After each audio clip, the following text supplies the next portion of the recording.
বিশ্বনবী 6 মাস অসুস্থ ছিলেন। ইহুদিদের মিত্র লাবিদ ইবনুল আসাম বিশ্বনবীরে ব্ল্যাক ম্যাজিক করেছে। কি ম্যাজিক? Black magic.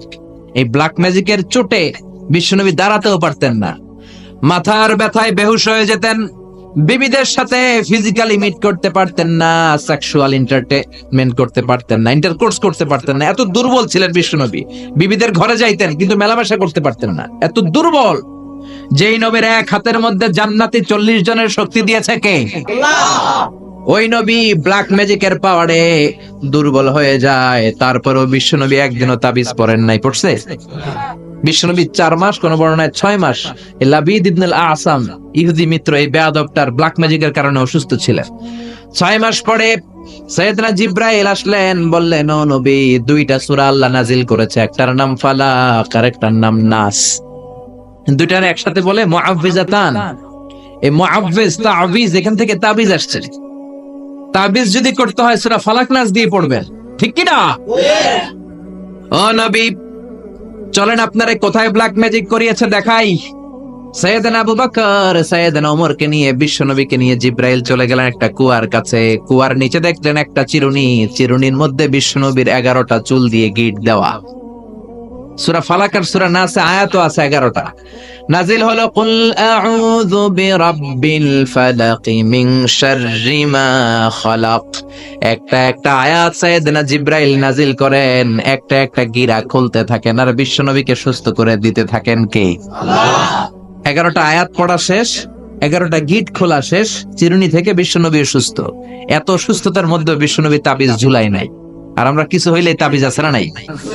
এজন্য খবরদার এগুলো করবেন না, ঝাড়ফুঁক করবেন। অসুস্থ হলে, ব্যথা বেদনা হলে সিঙ্গা লাগাবেন। সিঙ্গা লাগানো সুন্নাত। কিন্তু বাদদানি মহিলারা যে মাথায় দিয়ে যায় ফুকোয় জুকোয়, সিঙ্গা লাগায়, সাপের খেলা দেখায়, এগুলো বলে, এলাকে বলে ফুকোয় জুকোয়, সিঙ্গা লাগায়। ওই সিঙ্গা না, বিশ্বনবী যে সিঙ্গা লাগিয়েছেন, আরবিতে এটাকে বলে আল হিজামা, ইংরেজিতে বলে কাপিং। এই কাপিং করবেন। ছোট্ট একটা প্লাস্টিকের বক্স, উপর একটা ডান্ডা থাকে দেখবেন, একটা দণ্ড। এটা আপনার দেহের কয়েক জায়গায় যেখানে খুব ব্যথা বেদনা করে ছিদ্র করে কাপিং করে দিবেন। আধা ঘন্টা 1 ঘন্টার ব্যবধানে যত বিষ রক্ত আছে টেনে বের করে নিবে। মডার্ন মেডিকেল সায়েন্স অ্যাপ্রুভ করেছে, যেটা ল্যাবরেটরিক্যালি প্রুভড, কাপিং মানুষের দেহের জন্য অনেক স্বাস্থ্যকর। চিল্লা এখন সুবহানাল্লাহ। এজন্য বিশ্বনবী নিজেও সিঙ্গা লাগাতেন, সাহাবীদেরকেও সিঙ্গা লাগাতে বলতেন। আমাদের সমাজে এখন আমরা সিঙ্গা লাগাই না, ঝাড়ফুঁক করি না, খালি তাবিজের পিছনে দৌড়াই। আজকে থেকে ঝাড়ফুঁক শুরু করবে। কেউ যদি অসুস্থ হয় সূরা ফাতিহা পড়ে ফু দিবেন। সুস্থ করবে কে? আল্লাহ। বিশ্বনবীর হাতে একবার বল্লা পোকা কামড় দিল, ব্যথার চোটে নবী কাতরায়। মা আয়েশারে বললেন, আয়েশা লবণের পানি গরম দাও, হাতের মধ্যে ঢালো। বিশ্বনবী সূরা ফাতিহা পড়তে লাগলেন আর ফু দিতে লাগলেন। মা আয়েশা লবণের পানি ঢালতে লাগলেন। মা আয়েশার লবণের পানি ঢালাও শেষ, বিশ্বনবীর সূরা ফাতিহা পড়াও শেষ, আঙ্গুলের ব্যথাও। মা আয়েশা বললেন, নবী আপনি সূরা ফাতিহা পড়ে ফু দিলেই তো ভালো হয়ে যায়, আমারে কষ্ট দিলেন কেন? আমারে লবণের পানি গরম করতে বললেন কেন? বিশ্বনবী বললেন, আয়েশা লবণের পানির মধ্যে সোডিয়াম ক্লোরাইড আছে। It's a very natural pain killer, natural vaccine. লবণের ভিতরে কি থাকে? সোডিয়াম ক্লোরাইড থাকে। এটা আপনার পেইন কিলারের কাজ করবে। ব্যথার মধ্যে লবণ সিদ্ধ দিয়ে পানি ঢালেন, সুস্থ করে দিবে কে? আয়েশা, এই পানি দিয়ে চিকিৎসা হয় আর সূরা ফাতিহা পড়ে ঝাড়ফুঁক হয়। চিকিৎসার ঝাড়ফুঁক দুইটার সমন্বয়ে রোগ ভালো করে কে? অনেকে বলে, হুজুর দোয়া করেন আমার জন্য অসুস্থ। কি রোগ? কয় ক্যান্সার। চিকিৎসা করছেন নি? কয় না, খালি দোয়া করেন আপনি। আমি বললাম, আমার দোয়াতে আপনার ক্যান্সার ভালো হবে না, আপনাকে চিকিৎসাও করতে হবে, তারপরে হুজুরের কাছে দোয়াও চাইতে হবে। দুইটার সমন্বয়ে রোগ ভালো করে কে? বিশ্বনবীর সাহাবারা সফরে গেলেন, পথিমধ্যে দেখলেন অনেক মানুষের ভিড়, মানুষকে সরিয়ে এক সাহাবী ভেতরে ঢুকলেন। বুখারীর বর্ণনা। ঢুকে দেখে এক লোক শুয়ে আছে, সবাই মন্ত্র পড়ে ফু দেয়।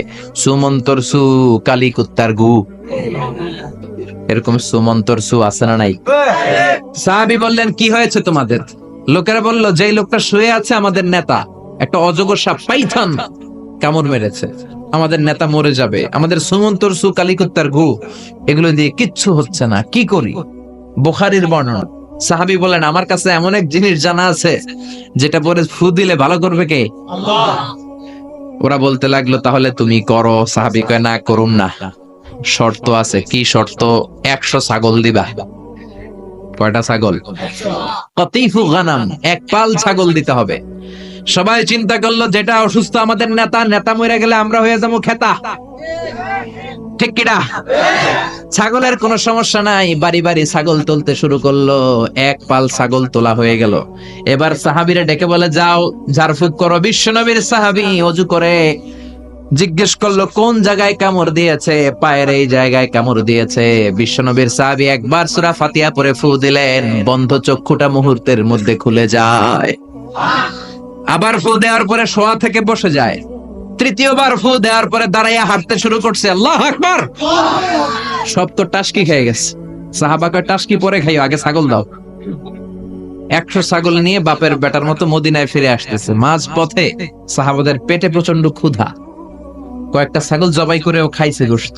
এখন চিন্তা করলো, হায় রে, কোরআন বেচা যে ছাগল লইলাম, এটা জায়েজ হয়েছে কিনা খাওয়াটা? বিশ্বনবীর মাসালা জিজ্ঞেস করার দরকার আছে না নাই?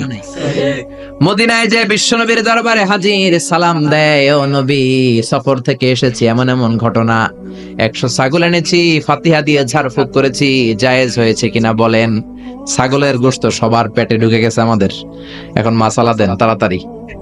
বিশ্বনবী বললেন, জায়েজ হয়েছে মানে কোরআনের দাম বাড়ায় আসছো মিয়া, ছাগলের গোশত কিছু থাকলে আমার ঘরেও দিও। আল্লাহু আকবার! এজন্য ঝাড়ফুঁক আছে যেখানে আমরা আছি, কিন্তু সেই ঝাড়ফুঁক হইতে হবে কোরআন দিয়ে। কি দিয়ে? নাকি সুমন্তর সুখ? মনে থাকবে, মনে থাকবে। আল্লাহ সহি সমঝ দান করুক, পড়ি আমিন। এবার আমরা সরাসরি কোরআন থেকে শুনবো। আমি শুরুতে সূরা লোকমান থেকে একটা আয়াত তেলাওয়াত করেছি। এই সূরা লোকমানের আলোকে কিছু কথা আপনাদের সাথে শেয়ার করব। পড়েন ইনশাআল্লাহ, আরো জোরে ইনশাআল্লাহ। সূরা লোকমান কোরআনের 21 পারার সূরা, 31 নম্বর সূরা। আয়াত আছে 34টা, রুকু আছে 4টা। আমরা দ্বিতীয় রুকু থেকে কথা শুনবো। সূরাটা মাদানী নয়, সূরাটা মাক্কি। সূরাটা কি? মানে হিজরতের আগে অবতীর্ণ হয়েছে। কোরআনে ব্যক্তির নামে মোট 8 সূরা। কয় সূরা? সবাই বলেন না। 8টা সূরা ব্যক্তির নামে। এর মধ্যে 6টা হচ্ছে নবীর নামে, 2টা ওলির নামে। 6টা নবীর নামে। এক হচ্ছে সূরা ইউনুস, সূরা ইউসুফ, সূরা হুদ, সূরা নূহ, সূরা মুহাম্মদ, সূরা ইব্রাহিম। এই 6টা কাদের নামে? নবীর। আর 2টা ওলির নামে। একটা হলো মহিলা ওলি আর একটা পুরুষ ওলি। মহিলা ওলি হচ্ছে মারইয়াম, ঈসা আলাইহিস সালামের মা। ওনার নামে একটা সূরা আছে না নাই? কাফ হা ইয়া আইন সাদ আছে না নাই? আর একটা হচ্ছে পুরুষ ওলি, তিনি হচ্ছেন লোকমান আলাইহিস সালাম। কোন সুবহানাল্লাহ। লোকমান আল হাকিম, আল্লাহ ওনাকে অনেক জ্ঞান দিয়েছেন, অনেক প্রজ্ঞা দিয়েছেন, অনেক মেধা দিয়েছেন, অনেক বুদ্ধিমত্তা দিয়েছেন। উনি ওনার ছেলেকে 10টা উপদেশ দিয়েছেন। এই উপদেশ বাণীগুলো আল্লাহর কাছে এত ভালো লেগেছে, আল্লাহ সরাসরি কোরআনের মধ্যে উপদেশগুলো তুলে ধরেছে। সুবহানাল্লাহ। বাড়িতে যাই বলেন সুবহানাল্লাহ। প্রজ্ঞার মোড়কে সুসজ্জিত 10টা উপদেশ বাণী, মহামূল্যবান উপদেশ বাণী। এখানে বাবা যারা এসেছেন, আপনারা সবাই আপনাদের ছেলেদেরকে এই উপদেশগুলো দিতে হবে। এখন থেকেই তাদেরকে কোরআন শিখাতে হবে। এই জন্য ইসলাম বলে, জন্ম নেওয়ার পরে বাচ্চার কানে তুমি আজান দাও। যদিও বাচ্চার উপর এখনো তার আমলনামা শুরু হয় নাই, কিন্তু তার কানের সামনে ইসলামটা তুমি পৌঁছে দাও। এখনো তার নামাজ ফরজ না, রোজা ফরজ না, বড় হয় নাই, আমলনামা শুরু হয় নাই, কিন্তু জন্মের পরেই আজান। কারণ ইসলামটাকে কানের সামনে তুলে ধরো। 7 বছর বয়স হয়েছে, একটা সুন্দর নাম রাখো। সুন্দর নামের দরকার আছে না নাই? এখন সুন্দর নাম রাখতে চায় না। আজকে যার বাসায় খেলাম, ছেলের নাম আল ফারাবি, একজন বড় দার্শনিকের নামে নাম, খুব সুন্দর। এগুলো রাখবেন। লোকমান, এই নাম রাখবেন। লোকমান নামটা কেমন লাগে? সুন্দর লাগে তো? এই ভালো ভালো নামগুলো রাখবেন, তাহলে ছেলেগুলোর ভদ্র বানাবে কে? এখন অনেক বাসায় গেলে বাচ্চাদের এমন নাম শোনা যায়, অবাক হয়ে যায়। চাচা গ্রাম থেকে শহরে আসছে ভাতিজার সাথে দেখা করতে, গ্রাম থেকে শাকসবজি নিয়ে আসছে। তো যাওয়ার পরে ভাতিজা নাস্তা দিচ্ছে চাচাকে, চাচা খান। চাচা নাস্তা খায় আর বলে, অনেকদিন পরে আসছি, তোমার নাকি 1 ছেলে 1 মেয়ে, আমার সাথে তো কোনোদিন দেখা হয় নাই, ডাকো না একটু দেখা করি। ভাতিজা ওদেরকে ডাক দিছে, প্রাস পায়া। ব্রাশ হয়ে শুই না চাচা খানা থিয়া দিছে দৌড়। ভাতিজা বলে চাচা দৌড়ায়েন না, চাচা আইজো দৌড় কাইলো দৌড়, জনমের দৌড়। চাচাও দৌড়ায় ভাতিজাও দৌড়ায়। চাচা কয় ভাতিজা বয়স আমার 80, আমারে তুই ব্রাশ ফায়ার করিস না। ভাতিজা বলে চাচা এই ব্রাশ ফায়ার ওই ব্রাশ ফায়ার না, ছেলের নাম ব্রাশ, মেয়ের নাম ফায়ার। বলছে ছেলে মেয়েরে ডাকো, তো ভাতিজা বলছে ব্রাশ ফায়ার। কপাল পোড়া, এরকম নাম আছে না নাই? আহাব্বুল আসমা ইলাল্লাহ আব্দুল্লাহ, আব্দুর রহমান। আল্লাহর কাছে সবচাইতে প্রিয়তম নাম হচ্ছে আব্দুল্লাহ আর হচ্ছে আব্দুর রহমান। সুবহানাল্লাহ পড়েন। এই নামগুলো রাখতে রাজি আছেন তো? আব্দুল্লাহ আব্দুর রহমান রাখবেন, নবীদের নামে নাম রাখবেন, সাহাবাদের নামে নাম রাখবেন, তাহলে ছেলেগুলো ভদ্র হবে, নামাজি হবে, ঠিক কিনা? সাইয়েদনা লোকমান তার ছেলেকে উপদেশ দিলেন 10টা। জোরে বলেন কয়টা? উপদেশগুলো আল্লাহর কাছে এত ভালো লেগেছে, আল্লাহ সরাসরি কোরআনে যেমন যেমন বাবা উপদেশ দিয়েছিল তেমন তেমন আল্লাহ তুলে ধরেছে। এজন্য সব বাবাদের উচিত ছেলেদেরকে উপদেশ দেয়া। ছেলে যত ছোটই হোক তার কানে আপনি ইসলাম পৌঁছে দেন, জন্মের পরে কানে আজান দেন, বয়স যখন 7 দিন আকিকা দেন। আকিকা অনেকে দেরি করে দেয়, কুরবানির সাথে দেয়, হ্যাঁ আদায় হবে, কিন্তু 7 দিনে দিলে সুন্নাত সম্মত আদায় হবে, ঠিক কিনা? 7 দিনে দিবেন। 7ম দিনে মেয়ে হলে 1টা খাসি, ছেলে হলে 2টা খাসি। বিশ্বনবীর সুন্নাহ নিয়ে আপনি থাকেন, এটার মধ্যে বরকত, রহমত, মার্সি, ব্লেসিং আছে না নাই? 7 দিনের দিন নাম রাখবেন, আকিকা দিবেন, কোরআন শিখাবেন। ছেলে যখন বড় হবে ছেলের হাতে কোরআন তুলে দিবেন, ছেলেটা কোরআন বলা হবে। আর যদি ছেলের হাতের মধ্যে গানের বাদ্যযন্ত্র তুলে দেন, গানকে ভালোবাসবে। আমার বাবার মুখে প্রথম যেদিন শুনেছিলাম গান, সেদিন থেকে গানি জীবন, গানি আমার প্রাণ। আমার মায়ের আদেশ বাবার মতো গাইতে হবে গান, সেদিন থেকে গানি জীবন, গানি আমার প্রাণ। তো গান জীবন প্রাণ তো হইবই। গান শিখাইছেন, কোরআন শিখান নাই, কপাল পোড়া। গান না শিখায়া ছেলেটারে যদি কোরআন শিখাতেন, ছেলেটা বলতো বাবার মুখে প্রথম যেদিন শুনেছি কোরআন, সেদিন থেকে কোরআনি জীবন, কোরআনি আমার প্রাণ, ঠিক কি না? এজন্য জীবনটা শুরু করবেন কোরআন দিয়ে, জীবন শুরু করবেন ইসলাম দিয়ে, তখনই ছেলেগুলো ভদ্র হবে। ছোট্ট অবস্থায় ইসলাম শিখান, ছোট্ট অবস্থায় নামাজ শিখান, নামাজি হবে, বড় হলে হবে না। এজন্য মুরব্বীরা বলে কাঁচা না নোয়ালে বাস, পাকলে করে সব মুখস্থ। কাঁচা না নোয়ালে বাস, পাকলে করে টাস টাস। আসলে কথাটা ঠিক। কামার যখন কাদামাটি দিয়ে পুতুল বানায়, একই কাদামাটি দিয়ে গ্লাস বানায়, একই কাদামাটি দিয়ে কামার জগ বানায়। যখন এটা কাদামাটি যেই কোনো শেপ দেওয়া যায়, যে কোনো স্ট্রাকচার দেওয়া যায়, এইটাকে আগুনে পোড়ানোর পরে যখন লাল হয়ে যায়, শক্ত হয়ে যায়, তখন এটারে শেপ দেওয়া যায় নাকি? কোন স্ট্রাকচার দেওয়া যায়? কারণ ওই যে নরম অবস্থায় আপনি ঠিক করেন নাই। আমাদের কাছে অনেকে পানি পড়ার জন্য আসে। কি জন্য পানি পড়া? কয় হুজুর পোলা কথা শোনো না। পোলার বয়স কত? কয় 30। আমি কে পানি পড়া না, আমারে বাইটটা মেশিন দিয়ে বাইটটা খাওয়াই দিল, এই পোলা মানুষ হবে না, ঠিক কি না? কারণ সময় মতো নামাজ শিখান নাই।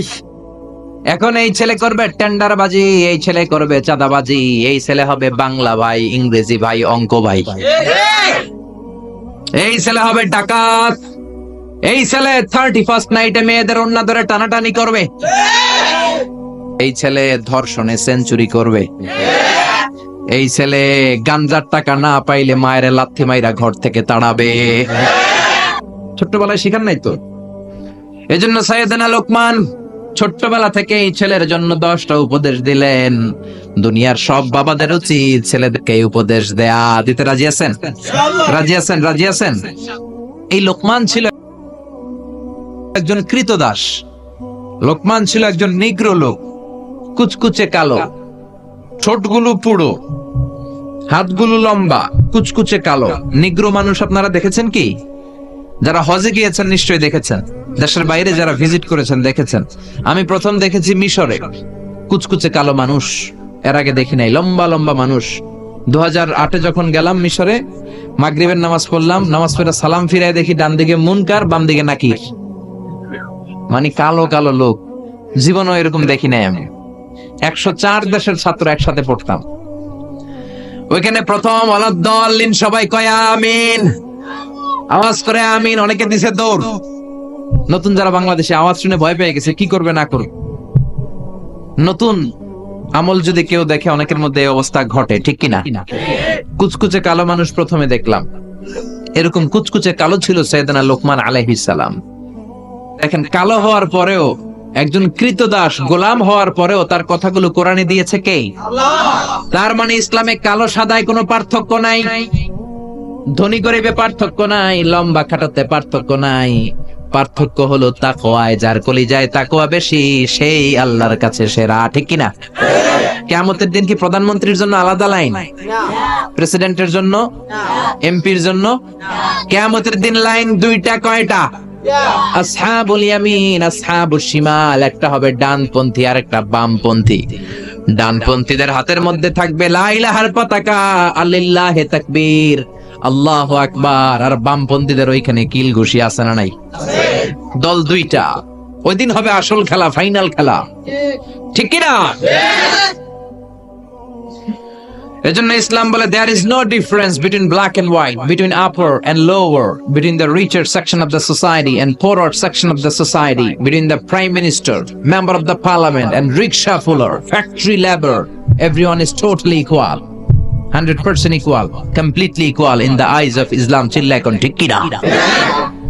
সাদা কালায় পার্থক্য নাই, প্রধানমন্ত্রী কুলিওয়ালা ঠেলাওয়ালা রিকশাওয়ালায় পার্থক্য নাই। পার্থক্য হলো যার কলিজায় তাকওয়া বেশি, সেই আল্লাহর কাছে সেরা। এজন্য লোকমান আলাইহিস সালামের কথাকে আল্লাহ সরাসরি কোট করতে একটু কুণ্ঠাবোধ করলেন। আল্লাহ তুলে দিলেন কথাগুলো। পেশায় ছিল রাখাল। পেশায় কি ছিল? সারাদিন ছাগল চড়াতো। রাতের বেলায় যখন ঘরে ফিরতো, এলাকার মানুষগুলো এরকম বসতো ওনার কথা শোনার জন্য। মাগরিবের পরে হাজার হাজার লোক চলে আসতো এই রাখালের কথা শুনতে, কারণ আল্লাহ তাকে হিকমত দিয়েছে, প্রজ্ঞা দিয়েছে, বিবেক দিয়েছে, কমন সেন্স দিয়েছে। সাইয়েদনা লোকমানের কথা শোনার জন্য হাজার হাজার লোক হয়। লোকমানের মনিব ভাবে, ঘটনা কি, আমি হলাম ওর মনিব, আমার কাছে কেউ আসে না। আর এই লোকটা আমার কর্মচারী, কুচকুচে কালো দেখতে, তার কথা শোনার জন্য লোকেরা আসে কেন? লোকদের জিজ্ঞেস করলো তোমরা আসছো কেন? আপনার রাখাল ছেলের মাথার মধ্যে এত হিকমত, এত বুদ্ধি, তার কথাগুলো শোনার জন্য আমরা এসেছি। আমার এই রাখালের এত হিকমত, এত বুদ্ধি, দেখি তো কি হিকমত আছে। ডেকে আনলো একবার লোকমানকে। লোকমান, তাআলা হুনা, এদিকে আসো। ইবনে জারির আত-তাবারি ওনার তাফসীরের ভেতরে, তাফসীর ইবনে জারির আত-তাবারি, এটার মধ্যে উনি লিখেছেন, উনি যে কত কিছু লিখেছেন। উনি একটা তারিখের গ্রন্থ, ইতিহাসের গ্রন্থ লিখেছেন, তারিখ তাবারি। আলেম যারা আছেন বুঝবেন, উনি জীবনে যত পৃষ্ঠা লিখেছেন, ওইটা দিয়ে যদি ওনার জীবনের বয়সটারে ভাগ দেওয়া হয়, এভারেজে উনি দৈনিক প্রতিদিন লিখেছেন 85 পৃষ্ঠা। আমরা 85 পৃষ্ঠা তো পড়তেও পারি না। আপনি একদিনে 85 পৃষ্ঠা পড়ছেন কোনদিন? উনি প্রতিদিন লিখতেন অন এভারেজ 85 পেজেস। 85 পৃষ্ঠা প্রতিদিন লিখতেন। উনি ওনার তাফসীর এনেছেন। মনিব লোকমান ডেকে বলে, ও লোকমান, ইযবাহ শাতান, একটা ছাগল জবাই করো, ওয়া আখরিজ মিনহা আতিয়াবা মুদগাতাইন, এবার ছাগলের সবচাইতে দুইটা দামি অঙ্গ ছুরি দিয়ে কেটে আনো। সাইয়েদনা লোকমান মনিবের কথা অনুযায়ী ছাগল জবাই করলেন। জবাই করে জিহ্বাটা আর কলবটা কেটে আনলেন। বললেন, মনিব, এই দুইটা অঙ্গ সবচেয়ে দামি। এবার মনিব বলল, ইযহাব ওয়াজবাহ শাতান উখরা, আরেকটা ছাগল জবাই করো, ওয়া আখরিজ মিনহা আখবাস মুদগাতাইন, এবার সবচেয়ে নিকৃষ্ট দুইটা অঙ্গ কেটে আনো। এবার সাইয়েদনা লোকমান আবার ছাগল জবাই করলেন, আবারও জিহ্বা আর কলব কেটে নিয়ে আসলেন। মনিব বলে, মা হাদা ইয়া লোকমান, ও লোকমান, সবচাইতে উৎকৃষ্ট দুইটা অঙ্গ কেটে আনার জন্য বললাম, জিহ্বা আর কলব আনলা। সবচেয়ে নিকৃষ্ট দুইটা অঙ্গ কেটে আনতে বললাম, তখনও জিহ্বা আর কলব আনলা, ঘটনাটা কি? সাইয়েদনা লোকমান বললেন, জিহ্বা যদি ভালো হয়, এর চেয়ে ভালো অঙ্গ আর হয় না। জিহ্বাটা যদি খারাপ হয়, এর চেয়ে খারাপ অঙ্গ আর হয় না, ঠিক কি না? এই জিহ্বা দিয়ে যদি কোরআনের তেলাওয়াত করেন, এই জিহ্বা দিয়ে যদি আপনি আল্লাহর জিকির করেন, এই জিহ্বা দিয়ে যদি কোরআনের দাওয়াত দেন, এই জিহ্বা দিয়ে যদি ভালো ভালো কথা বলেন, এই জিহ্বাটাই হলো সেরা অঙ্গ। আর এই জিহ্বা দিয়ে যদি মিথ্যা কথা বলেন, ওয়াদার খেলাফ করেন, মানুষকে গালি দেন, চগলখুরি করেন, গীবত করেন, জিহ্বার চেয়ে খারাপ কোন অঙ্গ হতে পারে? এজন্য আল্লাহ বললেন, আলাম নাজআল লাহু আইনাইনি ওয়া লিসানাও ওয়া শাফাতাইনি ওয়া হাদাইনাহুন নাজদাইন।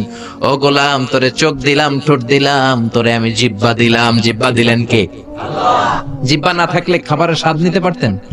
জোরে বলেন। আল্লাহর দেহের অঙ্গগুলার সেটিং এত সুন্দর। এই দেখেন, খাবো এইখানে মুখ, চাবানোর জন্য ভিতরে দাঁত, ঘ্রাণ নেওয়ার জন্য তার 2 ইঞ্চি উপরে নাক, দেখার জন্য চোখ। আচ্ছা, আমাদের চোখ দুইটা যদি পিছনে থাকতো, এদিকে একটা এদিকে একটা, তাহলে খাওয়ার সময় এটা ভালো কি খারাপ দেখার জন্য এইভাবে নেওয়া লাগতো, তাই না? নাক যদি এইখানে না থাকে, নাক থাকতো এইখানে পিঠে, পিঠে যদি নাকটা থাকতো, তাহলে খাওয়ার আগে এটা কি ভালো খাবার না বাসি খাবার, আগে নাকের এইখানে দেখানো লাগতো, একটু সুইকা দেখে ভালো কিনা, ঠিক কিনা? চোখ যেখানে আল্লাহ রাখলেন, এখান থেকে যদি মাত্র 2 ইঞ্চি উপরে, এইখানে হয়তো বাম চোখটা, এদিকে ডান চোখটা, কি হইতো? ফুটবল খেলতে যায়, ফুটবলে হেড দিতে গেলে চোখ দুইটা ডিমের মতো পৌঁছে যেত, ঠিক কিনা? কান দুইটা চমৎকার জায়গায় দিলেন, আপনি অবাক হয়ে যাবেন। আল্লাহর এই বডি মেকানিজম, হিউম্যান অ্যানাটমি নিয়ে যদি আপনি চিন্তা করেন, কিভাবে আল্লাহ ডিএনএ দিয়েছেন, ডাইঅক্সিরিবো নিউক্লিক অ্যাসিড, যেটা আমাদের প্রাণের ব্লুপ্রিন্ট। কোটি কোটি ডিএনএ, আমার দাদা, আমার পরদাদা, আমার 14 দাদা, কে কোন ধরনের বৈশিষ্ট্য, ক্যারেক্টারিস্টিক্স, কোয়ালিটি নিয়ে এসেছে, সব ডিএনএ এর মধ্যে আল্লাহ দিয়ে দিয়েছেন। একজনের ডিএনএ এর সাথে আরেকজনের ডিএনএ এর কোনো মিল নাই, কোন সুবহানাল্লাহ। এমন ভাবে সেটিং করেছেন যেটা যেখানে দরকার। খেয়াল করে শোনেন, এই যে কানটা, এই কানটা যদি আল্লাহ এই বগলের নিচে দিত, আর এই ডান কানটা যদি এই বগলের নিচে দিত, আজকে আমার ওয়াজ শোনা লাগতো এইভাবে, ঠিক কিনা? কারণ এইভাবে যদি কান চাপা পড়ে থাকে, কথা শোনা যাবে? সুবহানাল্লাহ কইতে পারলেন না? এজন্য আল্লাহ বললেন, আলাম নাজআল লাহু আইনাইনি ওয়া লিসানাও ওয়া শাফাতাইনি ওয়া হাদাইনাহুন নাজদাইন। তোরে জিহ্বা দিলাম, জিহ্বা দিয়ে স্বাদ নেয়ার সুযোগ দিলাম। আমাদের এই যে জিহ্বা, নরম নরম টিস্যু দিয়ে আল্লাহ জিহ্বাটারে বানিয়েছেন। এই জিহ্বার পার স্কয়ার সেন্টিমিটারে টেস্ট বার্ড আছে 84টা। সেই হিসাবে আমাদের পুরো জিহ্বা দিয়ে আমরা কয়েক হাজার ধরনের খাদ্যের স্বাদ আস্বাদন করতে পারি। কোন সুবহানাল্লাহ। এত নরম অঙ্গ দেহের আর দ্বিতীয়টা নাই।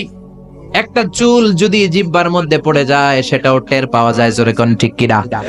এজন্য রব্বুল আলামিন সাইয়েদনা মুসারে ডেকে বললেন, ও মুসা, তোর মেজাজ দিয়েছি গরম, কিন্তু জিহ্বা দিয়েছি নরম। ফেরাউনের কাছে যখন দাওয়াত নিয়ে যাবা, গরম মেজাজটা নিয়ে যেও না, নরম জিহ্বাটা দিয়ে নরম নরম ভাষায় দাওয়াত দিবা।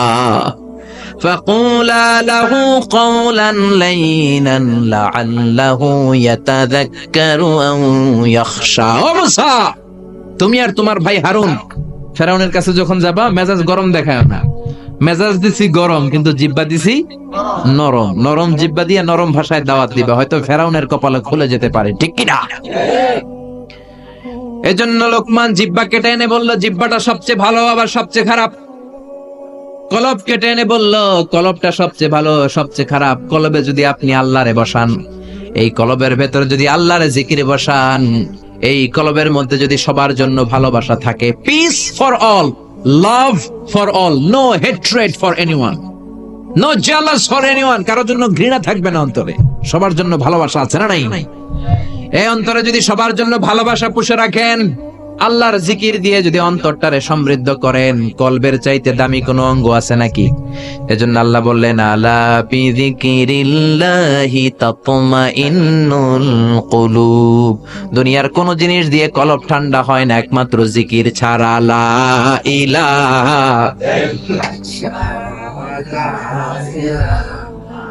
লা ইলাহা ইল্লাল্লাহু মুহাম্মাদুর রাসূলুল্লাহ সাল্লাল্লাহু। এইজন্যই কলবে জিকির করতে হবে, কলবের মধ্যে আল্লাহকে স্থান দিতে হবে। কলব পরিষ্কার হয় জিকির দিয়া। অনেকে বলে আমরা জিকির করি না, কলবে আয়না বসাই। কি বসাই? আয়না বসাইয়া দে মোর কলবের ভিতর বাবারে। আছে না নাই? আসলে আয়না আছে নাকি কলবে? বাবার কলবেই নাই, তোমার কলবে থাকবে কেমনে? আয়না টায়না কিছু না, কলবের ভেতরে জিকির থাকবে কার? লোকমান বলল সবচেয়ে দামি অঙ্গ জিহ্বা, সবচেয়ে নিকৃষ্ট অঙ্গ জিহ্বা, সবচেয়ে দামি অঙ্গ কলব, সবচেয়ে নিকৃষ্ট অঙ্গ কলব। মনিব তো বলে তাই তো, লোকমানের তো আসলেই অনেক জ্ঞান। মনিব বলে যা লোকমান, আর আমার রাখালগিরি করার দরকার নাই, তোরে আমি আজাদ করে দিলাম। দিন রাত সারাদিন সারাক্ষণ মানুষকে তোর জ্ঞান বিলিয়ে বিলিয়ে মানুষকে তুই আলোকিত করে দে। সুবহানাল্লাহ, বাড়িতে যে বললেন। এজন্য আল্লাহ বললেন ওয়ালাকাদ আতাইনা লুকমানাল হিকমাতা আনিশকুর লিল্লাহ ওয়া মান ইয়াশকুর ফাইন্নামা ইয়াশকুরু লিনাফসিহি ওয়া মান কাফারা ফাইন্নাল্লাহা গনিয়্যুন হামিদ। পড়েন সুবহানাল্লাহ। আল্লাহ বললেন আমি লোকমানরে হিকমত দিয়েছি। কি দিয়েছি? কথা বলেন। হেকমত শব্দটার সাথে আপনারা পরিচিত না? আমরা কিন্তু বলি এই কথা বলার সময় হেকমত খাটায় বলবি, বলি না। হেকমত হলো কেমন করে কথা বলতে হয়, কিভাবে বলতে হয়, কোন জায়গায় কোনটা বলতে হয়, এটার নাম হলো হেকমত। নলেজ আর common sense is equal to wisdom. প্রজ্ঞা, হেকমতের বাংলা হচ্ছে প্রজ্ঞা, ইংরেজি হচ্ছে উইজডম। আপনার যে জ্ঞান আছে, জ্ঞানের সাথে যদি কমন সেন্সটারে কাজে লাগান, ওইটাই প্রজ্ঞা, তখনই আপনি ওয়াইজ ম্যান হয়ে যাবেন, ঠিক না? আপনার জ্ঞান আছে নামাজ পড়া ফরজ, নামাজ পড়লে জান্নাতি হওয়া যায়, এটা কিন্তু হেকমত না, এটা হলো জ্ঞান, নলেজ। এবার কেমন করে রুকু করবেন, কেমন করে সিজদা করবেন, কেমন করে নামাজ পড়বেন, এটা জানার নাম হলো হিকমত। তার মানে জ্ঞানকে প্রয়োগ করার কৌশল হচ্ছে হিকমত। জ্ঞান প্রয়োগের বাস্তব কলা কৌশল মেকানিজম জানার নাম হচ্ছে হিকমত। এই জন্য যারা কোরআনের দাওয়াত দেয়, যারা মুফাসসিরে কোরআন, যারা খতিব, যারা ইমাম সাহেব, আল্লাহ তাদেরকে বললেন দাওয়াত দেওয়ার সময় হিকমতের সাথে দিবা। উদউ ইলা সাবিলি রাব্বিকা বিল হিকমাতি ওয়াল মাউইযাতিল হাসানাতি ওয়াজাদিলহুম বিল্লাতী হিয়া আহসান। উদউ ইলা সাবিলি রাব্বিকা, আল্লাহর রাস্তায় দাওয়াত দাও। কিভাবে দিবা? বিল হিকমা, হিকমতের সাথে দিবা। হিকমত আল্লাহ সবারে দেয় না। ইউতিল হিকমাতা মান ইয়াশা ওয়া মান ইউতাল হিকমাতা ফাকাদ উতিয়া খায়রান কাসীরা। আল্লাহ হিকমত দেন কিন্তু সবাইরে নয়, যারে দেন তার কপাল রে উজালা করে দেন। হিকমতের আরেক অর্থ সুন্নাহ। বিশ্বনবী ইউআল্লিমুহুমুল কিতাব ওয়াল হিকমা, কিতাব শিখাবে আর বিশ্বনবীর সুন্নাত শিখাবে। এই সব হিকমত আল্লাহ লোকমানকে দিয়েছেন। এজন্য রব্বুল আলামিন আমাদেরকেও হিকমত দেখ, আমরা চাই কি চাই না? চাই কি চাই না? সবাই পড়েন আল্লাহুম্মা উরযুকনা আল হিকমা। ও আল্লাহ, আপনি আমাদেরকে হিকমত দেন। পড়েন আমিন। আমি লোকমানকে হিকমত দিয়েছি আর বলেছি আনিশকুর লিল্লাহি ওয়া মান ইয়াশকুরু ফাইন্নামা ইয়াশকুরু লিনাফসি। হিকমত দিয়ে আমি লোকমান রে বললাম, ও লোকমান, আনিশকুর লিল্লাহ, শুকরিয়া করবা কার? জোরে বলেন কার? আল্লাহর শুকরিয়া করবা, কারণ শুকরিয়া করলে নেয়ামত বাড়ায় দেয় কে? শুকরিয়া না করলে নেয়ামত কেড়ে নেয় কে?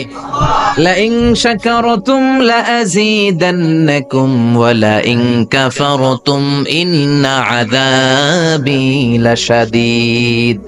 ও বান্দা, যদি আমার নেয়ামতের শুকরিয়া করো, এই যে ভাত খাও, এই যে মাছ খাও, গোশত খাও, এই যে বাতাস নাক দিয়ে বাতাস নাও, এই যে প্রাণ ভরে তুমি পানি খাও, এই যে আমি নেয়ামত দিয়েছি, নেয়ামত গুলোর শুকরিয়া যদি করো, নেয়ামত বাড়ায় দিবে কে? আর যদি নাশুকরি করো, জেনে রাখো আমার আযাব বড় কঠিন। ইন্না বাতশা রাব্বিকা লাশাদীদ, আমার পাকড়াও বড় কঠিন। আমি আল্লাহ সব সময় ধরি না, কিন্তু যখন ধরি তখন ধরে ধরে, ধরে না ধরলে আল্লাহ। জোরে বলেন, ধরে ধরে, ধরে না ধরলে আল্লাহ। সব সময় ধরি না, কিন্তু ধরলে সারি না। ফেরাউন রে ধরে না, কিন্তু যখন ধরছে তখন আর। নমরুদ রে ধরে না, কিন্তু যখন ধরছে মশার কামড় দিয়ে দুনিয়া থেকে শেষ। ফেরাউনকে সাগরের মধ্যে সুবানি খাওয়াইছে কে? আব্রাহার বাহিনীকে আবাবিল দিয়ে ধ্বংস করলো কে? আবার কাবা ভাঙতে এলে পাঠাও আবাবিল, দাও খোদা দাও আমায় আবার ওমর দারাজ দিল। আল্লাহু আকবার।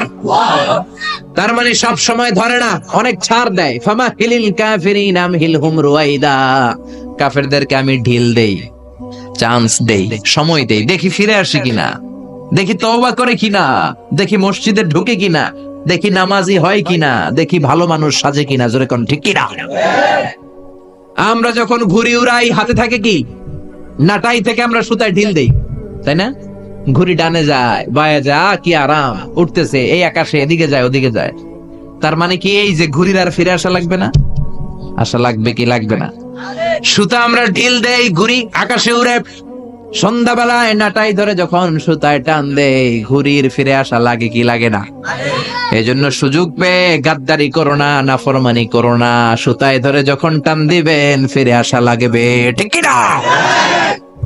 এই জন্য আল্লাহ বলো শুকরিয়া করো। বললেন শুকরিয়া করো, বাড়ায় দিব না, শুকরি করলে কেড়ে নিব। শুকরিয়া করবেন না কেন? এত নেয়ামত আল্লাহ আমাদের দিয়েছেন, নেয়ামত গুলো গুণে শেষ করতে পারবেন? পারবেন? আমার দেহে কত নেয়ামত, আমার ঘরে কত নেয়ামত, আমার ব্যবসা প্রতিষ্ঠানে কত নেয়ামত, গোটা বসুন্ধরা পৃথিবী ব্যাপী কত নেয়ামত, ঠিক কি না? এজন্য আল্লাহ বললেন আনিশকুরু লিল্লাহি ওয়া মান ইয়াশকুরু ফাইন্নামা ইয়াশকুরু লিনাফসি। শুকরিয়া করো, শুকরিয়া করলে তোমারই লাভ। যে শুকরিয়া করে নিজের জন্যই করে নাকি আল্লাহর লাভ? আমরা শুকরিয়া করলে আল্লাহর অনেক লাভ না? আল্লাহর ক্ষমতা অনেক বেড়ে যাবে আমরা শুকরিয়া করলে, বেড়ে যাবে, বেড়ে যাবে। আল্লাহ বলে গোলাম, পৃথিবীর সবাই যদি মুত্তাকি হয়ে যাও, দুনিয়ার সবাই যদি নামাজি হয়ে যাও, আল্লাহর ওলি হয়ে যাও, আমার কোনো লাভ নাই, লাভ তোর। আর সবাই যদি কাফের হয়ে যাও, আমি আল্লাহর লস নাই, লসও তোমার। জোরে কোন ঠিক কিনা? সহিহ মুসলিমের বর্ণনা, দুনিয়ার সবাই যদি কাফের হয়ে যায়, মুশরিক হয়ে যায়, আমি আল্লাহর ক্ষমতার 1 ইঞ্চিও কমবে না। সবাই যদি জিকির করে ওলি হয়ে যায়, আমি আল্লাহর ক্ষমতার 1 ইঞ্চিও বাড়বে। লাভ লস কার? কয় আল্লাহর। লাভ লস কার? কার? আরো জোরে সবাই বলেন। লাভ লস আমাদের। ওমান কাফারা ফাইন্নাল্লাহা গনিয়্যুন হামিদ। আর যদি কুফরি করো, জেনে রেখো আল্লাহ মুখাপেক্ষী, আল্লাহর কিছু লাগে না, লাগে আমাদের। আমাদের প্রয়োজনে আমরা আল্লাহর কাছে ঠেকা, আল্লাহ কারো কাছে ঠেকা নাকি? আমাদের প্রয়োজনে আমরা আল্লাহর কাছে চাই, আল্লাহ কারো কাছে চায় নাকি? এবার সাইয়েদনা লোকমান ছেলেরে দাওয়াত দিবেন, ছেলেরে উপদেশ দিবেন, শুনতেছেন? আল্লাহ বলেন ওয়াইয ক্বালা লুকমানু লিবনিহি ওয়া হুয়া ইয়াইদুহু ইয়া বুনাইয়া লা তুশরিক বিল্লাহ ইন্নাশ শিরকা লাযুলমুন আযীম। শুরু করলেন উপদেশ। ও নবী, স্মরণ করুন এই সময়ের কথা যখন লোকমান তার ছেলেকে উপদেশ দিচ্ছে। এজন্য ছেলেরে নসিহত করবেন, উপদেশ দিবেন, বিবিকে নসিহত করবেন। কোরআনে আল্লাহ বলেছে ফাইযুহুন্না, বিবিরে ওয়াজ করো। আমরা ওয়াজ করতে চাই না, ফ্যামিলি মিটিং নাই, ছেলেদেরকে আমরা কিছু বলি না, ছেলেদেরকে উপদেশ দিবেন। লোকমান বলল ইয়া বুনাইয়া, ও আমার বাজান, ও আমার কলিজার টুকরা সন্তান। আদর করে বলবেন, ধমক দিবেন, এই হারামজাদা, গোলামের পোলা গোলাম, নামাজ পড়স না, আজকে তোর একদিন কি আমার একদিন। পোলাই কেবল ঠিক আছে, আজকে আমনের একদিন, আরেকদিন আমার, ঠিক না? কাজ হবে না। নরম ভাষায় দরদ নিয়ে বলবেন, হৃদয় নিংড়ানো দরদ নিয়ে কোনো কথা বললে ওই কথাটা আরেকজনের হৃদয় স্পর্শ করে, ঠিক কিনা? এজন্য দাওয়াতের ভাষা হতে হবে খুব হৃদয় স্পর্শী, নসিহত হতে হবে খুব কোমল ভাষার। অনেকে নসিহত করে মনে হয় যে আমার কি লাইবে হন, আছে না নাই? এটা তো নসিহত না, এটা ঝগড়া। বাবা ছেলেরা ডাক দিল ইয়া বুনাইয়া, ও আমার বাজান, ও আমার কলিজার টুকরা, ও আমার বৎস, ও আমার সন্তান, ও আমার কলিজার টুকরা, এরকম দরদ মাখা কণ্ঠে, ও আমার বাজান, ও আমার সন্তান, এভাবে ডাক দিন। কলিজার টুকরা সন্তান বলে প্রথম উপদেশ দিচ্ছে লা তুশরিক বিল্লাহি ইন্নাশ শিরকা লাযুলমুন আযীম। ও আমার কলিজার টুকরা সন্তান, শিরক করো না। কি করো না? সবাই বলেন কি করো না? শিরক করো না, কারণ ইন্না শিরকা লাযুলমুন আযীম, শিরক হলো বড় জুলুম। কারণ এই জুলুমটা কোনো মানুষের উপর জুলুম নয়, জুলুমটা কার উপর? যে আল্লাহ রিজিক দেয়, আল্লাহর না মাইনা আরেকজনের মানেন, আপনি মুমিন না মুশরিক? যে আল্লাহ আপনার স্রষ্টা, তার ইবাদত না করে আরেকজনের ইবাদত করেন, আপনি মুমিন না মুশরিক? এজন্য বললেন লা তুশরিক বিল্লাহ, শিরক করো না। খেয়াল করবেন, সবচেয়ে জরুরি জিনিস আগে বলতে হয়, এই জিনিসটা অনেক জরুরি। শিরক কিন্তু অনেক ভয়ঙ্কর। শিরক হচ্ছে ভয়ঙ্কর ঈমান বিধ্বংসী মারণাস্ত্র। এই শিরক যদি আপনি করে ফেলেন, আপনার সব শেষ। এজন্য প্রথমে শিরকের কথা বললেন। শিরক হলো ঈমান বিধ্বংসী মারণাস্ত্র। এইডস এর চেয়ে ভয়ঙ্কর, ক্যান্সারের চেয়ে ভয়ঙ্কর। ক্যান্সারের অ্যানসার আছে, শিরকের কোনো অ্যানসার নাই, ঠিক কিনা? বিশ্বনবী বলেন আখফা মিন দাবিবিন নামাল, পিঁপড়ার চেয়েও গুটি গুটি পায়ে তোমার দেহের ভেতরে শিরক নামক ভাইরাস ঢুকে তোমার ঈমানকে সারখার করে দিবে, ঠিক কিনা? এজন্য কখনোই কোনোভাবে শিরক করা যাবে। আমরা যখন নামাজে দাঁড়াই, আল্লাহ বলে নামাজ পড়ে পড়িস, আগে বল শিরক করস কিনা। আমরা বলি ওয়াজ্জাহাতু ওয়াজহিয়া লিল্লাযী ফাতারাস সামাওয়াতি ওয়াল আরদা হানিফাও ওয়া মা আনা মিনাল মুশরিকিন। আমরা বলি ও আল্লাহ, ওয়া মা আনা মিনাল মুশরিকিন, আমরা শিরক করি। আবার যখন আমরা হজ করতে যাই, ইজার পরে রিদা পরে হজের জন্য যাই, আল্লাহ বলে হজ পরে করিস, আগে বল শিরক করস কিনা। আমরা বলি লাব্বাইক আল্লাহুম্মা লাব্বাইক, লাব্বাইক লা শারীকা লাক লাব্বাইক, ও আল্লাহ কোনো শরীক করি না, কোনো শিরক করি না, কোন সুবহানাল্লাহ। এজন্য আল্লাহ বললেন ইন্নাল্লাহা লা ইয়াগফিরু আন ইউশরাকা বিহি ওয়া ইয়াগফিরু মা দুনা যালিকা লিমান ইয়াশা। আল্লাহ চাইলে সব গুনাহ ক্ষমা করে দিতে পারেন, শুধু শিরকের গুনাহ ছাড়া। কোন গুনাহ ছাড়া? আরো জোরে বলেন। আল্লাহ সব গুনাহ মাফ করেন, কিন্তু শিরকের গুনাহ মাফ করেন। এজন্য হাদিসে কুদসিতে আল্লাহ বললেন, পাহাড় পরিমাণ গুনাহ নিয়ে যদি কিয়ামতের দিন আমার সামনে হাজির হয়ে যাও, ওই গুনার মধ্যে যদি শিরকের গুনাহ না থাকে, আমি আল্লাহ পাহাড় পরিমাণ ক্ষমার দয়া নিয়ে তোর কাছে হাজির হয়ে যাব। পাহাড় পরিমাণ গুনাহ, এই গুনার ভিতরে শিরকের গুনাহ নাই, তাহলে পাহাড় পরিমাণ ক্ষমা নিয়ে আমাদের কাছে হাজির হয়ে যাবে কে? আবার বিশ্বনবী বললেন আল জুমআতু ইলাল জুমআ কাফফারাতুন লিমা বাইনাহুমা, এক জুমার পর থেকে সামনের জুমা আসা পর্যন্ত যে সগীরা গুনাহগুলো হয়, সবগুলো সগীরা গুনাহ মাফ করে দেয় কে? রজব শাবানে বরকতে দাও, রমজান মাসে গুনাহ ঝড়াও, সপ্তাহ জুড়ে তুমি বরকতে দাও, জুমার দিনেতে গুনাহ ঝড়াও, রজব শাবানে বরকতে দাও, রমজান মাসে গুনাহ ঝড়াও, ঠিক কি না? তার মানে জুমার দিন গুনাহ মাফের দিন।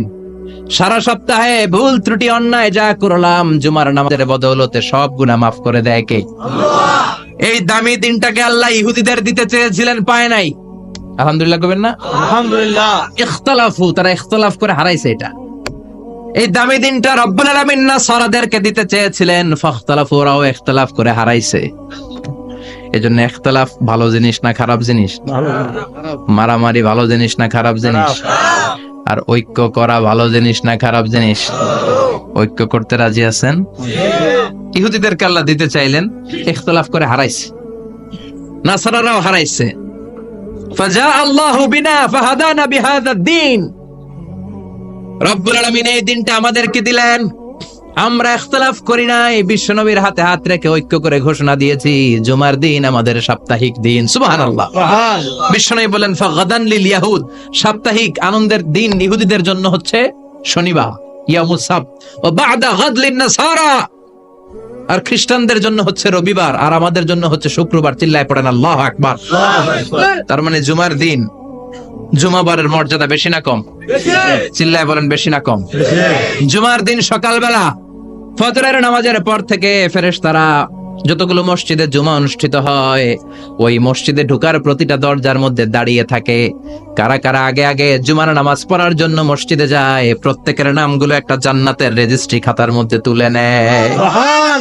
এই নামগুলো স্পেশালি আল্লাহর কাছে পাঠানোর জন্য। সুবহানাল্লাহ কইবেন না? সুবহানাল্লাহ। ডানে বায়ে সামনে পেছনে যতগুলো দরজা, প্রতিটা দরজায় ফেরেশতারা বসে থাকে। কে আগে আসলো নাম তুলে দেয়। তুলতে তুলতে তুলতে তুলতে খতিব সাহেব যখন খুতবা দেওয়ার জন্য মিম্বারে যেয়ে বসে যায়, ফেরেশতারা তাদের খাতা বন্ধ করে তারাও খতিব সাহেবের সামনে জুমার খুতবা শোনার জন্য বসে যায়। পড়েন সুবহানাল্লাহ। প্রথম জুমার দিন জুমার মসজিদে যে ঢুকবে, বিশ্বনবী বললেন আল্লাহর রাস্তায় একটা উট কুরবানি দিলে যে সওয়াব, এই সওয়াব আল্লাহ আমলনামায় দিয়ে দেয়। দ্বিতীয় পর্যায়ে যে ঢুকে, বিশ্বনবী বললেন বাকারা, গরু কুরবানির সওয়াব পায়। 3 নম্বরে যে ঢুকবে, বিশ্বনবী বললেন কাবসা, হাদিসের ভাষায় এসেছে আল কাবাস, কাবাস মানে হলো বকরি, বকরি কুরবানির সওয়াব। 4 নম্বরে যে ঢুকবে তার হচ্ছে দাজাজা, দাজাজা মানে মুরগি। 5 নম্বরে যে ঢুকবে, বিশ্বনবী বললেন বাইদা, নোয়াখালীরা কয় বয়দা, আমরা কই আন্ডা, কুমিল্লায় কই ডিম। আছে না নাই? এক দেশের কত ভাষা, এক দেশের গালি আর এক দেশের বুলি। আমরা বলি ছেলে, কুষ্টিয়ায় বলে পুত্র, আরেক জায়গায় গেলে বলে হুত, আরেক জায়গায় গেলে বলে ফোয়া। আছে না নাই? আছে। এক এলাকায় বলে বেটা ছেলে, ছেলেদেরকে বেটা ছেলে। মরদ ফোয়া, মরদ ফোয়া হইতে না, মরদ ফোয়া হবে। আহা, কি ভাষার বৈশিষ্ট্য। তো যেটা আমরা বলি ডিম, কোথাও বলে আন্ডা, কোথাও বলে বয়দা। তো এই বয়দা আল্লাহর রাস্তায় দান করে দিলে যে সওয়াব, পঞ্চম ব্যক্তি ওই সওয়াব পাবে। এই 5 জনের পরে আর লেখালেখি নাই, বাকিদেরটা নরমাল এন্ট্রি করে সব ফেরেশতারা খুতবা শোনার জন্য বসে যায়। সুবহানাল্লাহ। তো জুমার দিনে আগে আগে যাবেন তো ইনশাআল্লাহ? সবাই রাজি আছেন? ইনশাআল্লাহ। চিৎকার করে পড়েন ইনশাআল্লাহ। ইনশাআল্লাহ। আলহামদুলিল্লাহ, আমরা এই জুমার দিনটাকে রাষ্ট্রীয় ছুটির দিন হিসেবে পাইছি না? 1984 সালে হুসাইন মোহাম্মদ এরশাদ সাহেব এই ভালো কাজ করছিলেন। উনি সব করছে জীবনে, স্বৈরাচারীও করছে, ভালো কাজও করছে। ঠিক। তো খারাপটা আর আমরা না বলি, যেটা ভালো এটাই বলি। ঠিক। উনার কারণে আজ অবধি এই 84 থেকে আজ 34 বছর বাংলাদেশের রাষ্ট্রীয়ভাবে সাপ্তাহিক ছুটির দিন কোনটা? আলহামদুলিল্লাহ কইবেন না? এই উসিলায় আল্লাহ ওনারে মাফ করুক।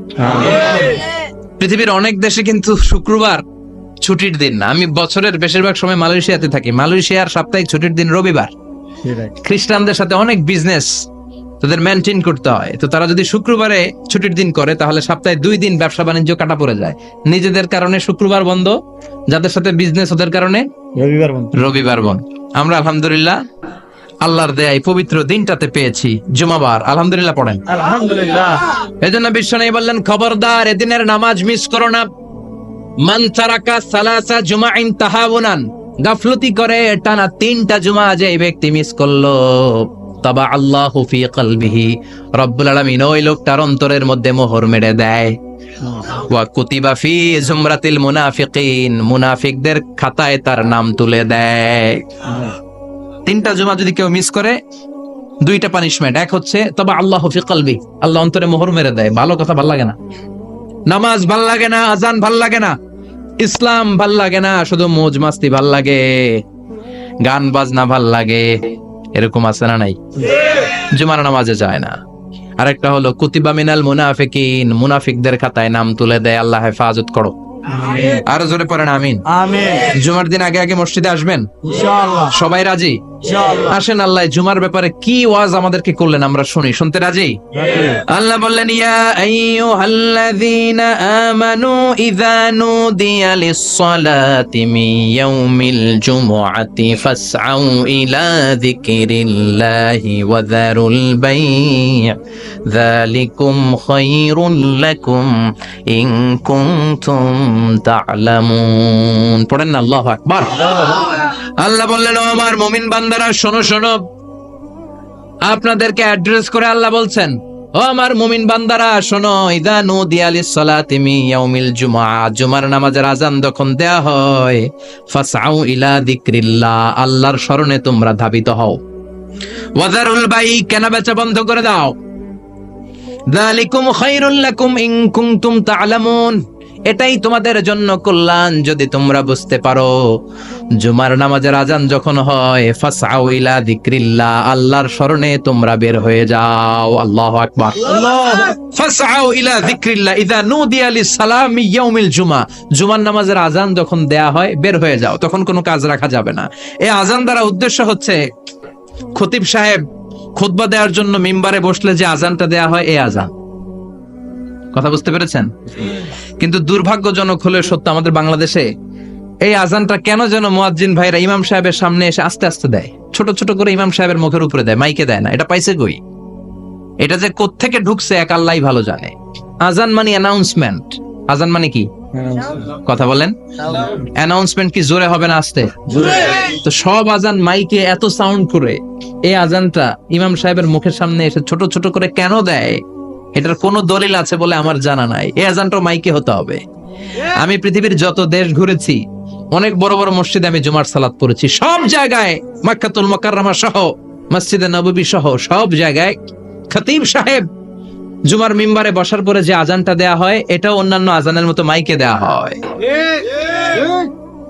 আল্লাহ বললেন ইযা নুদিয়া লিস-সালামি ইয়াউমিল জুমা, জুমার দিনে আজান যখন দেয়া হয়, এই আজান দ্বারা উদ্দেশ্য হচ্ছে খতিব বসলে যে আজান 12:30 12:15 দিকে যে আজান, এই আজান উদ্দেশ্য নয়। বিশ্বনবীর সময়ে এই 12:30 12:15 দিকে যে আজান ছিল, এটা ছিল না।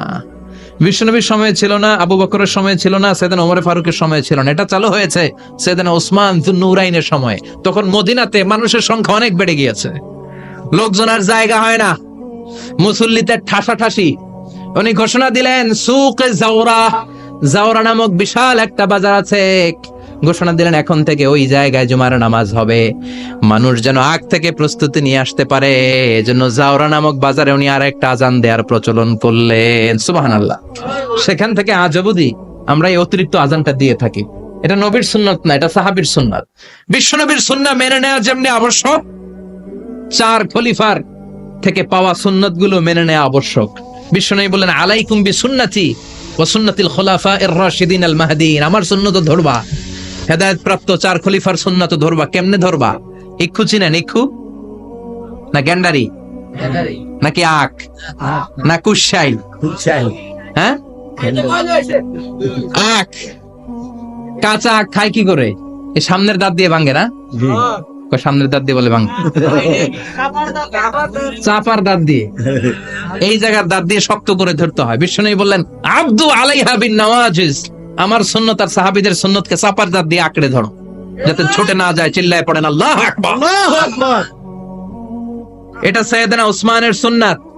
বিশ্বনবী বললেন ইযা নুদিয়া লিস-সালাহ মিন ইয়াউমিল জুমআতি ফাসআউ ইলা যিকরিল্লাহ, জুমার দিনের আজান যখন দেয়া হয়, ফাসআউ ইলা যিকরিল্লাহ, আল্লাহর স্মরণের দিকে ধাবিত হও। দেরি করো না। দেরি করা যাবে? আজান হইলে কোনো কাজ রাখবেন? কোনো ব্যস্ততা থাকবে? কাজ একটাই, জুমার নামাজ। চিল্লায় বলেন কাজ একটাই, সেটা কি? জুমার নামাজ। আল্লাহ বললেন ফাসআউ, ফাসআউ এর শাব্দিক অর্থ হচ্ছে দৌড়াও। আসলে কি? তো এই দৌড়াও দিয়ে আসলে দৌড়াও বোঝানো হয়নি, এটা দ্বারা বোঝানো হয়েছে আল মুবাদারা ওয়াল ইহতিমাম, ইম্পর্টেন্স দেয়া, এমফাসাইজ করা, গুরুত্ব, গুরুত্বের সাথে আগে আগে প্রস্তুতি নাও। ফাসআউ দ্বারা দৌড়ানো বোঝানো হয়নি। প্রমাণ কি? কারণ বিশ্বনবী দৌড়ে দৌড়ে নামাজে যেতে নিষেধ করেছেন।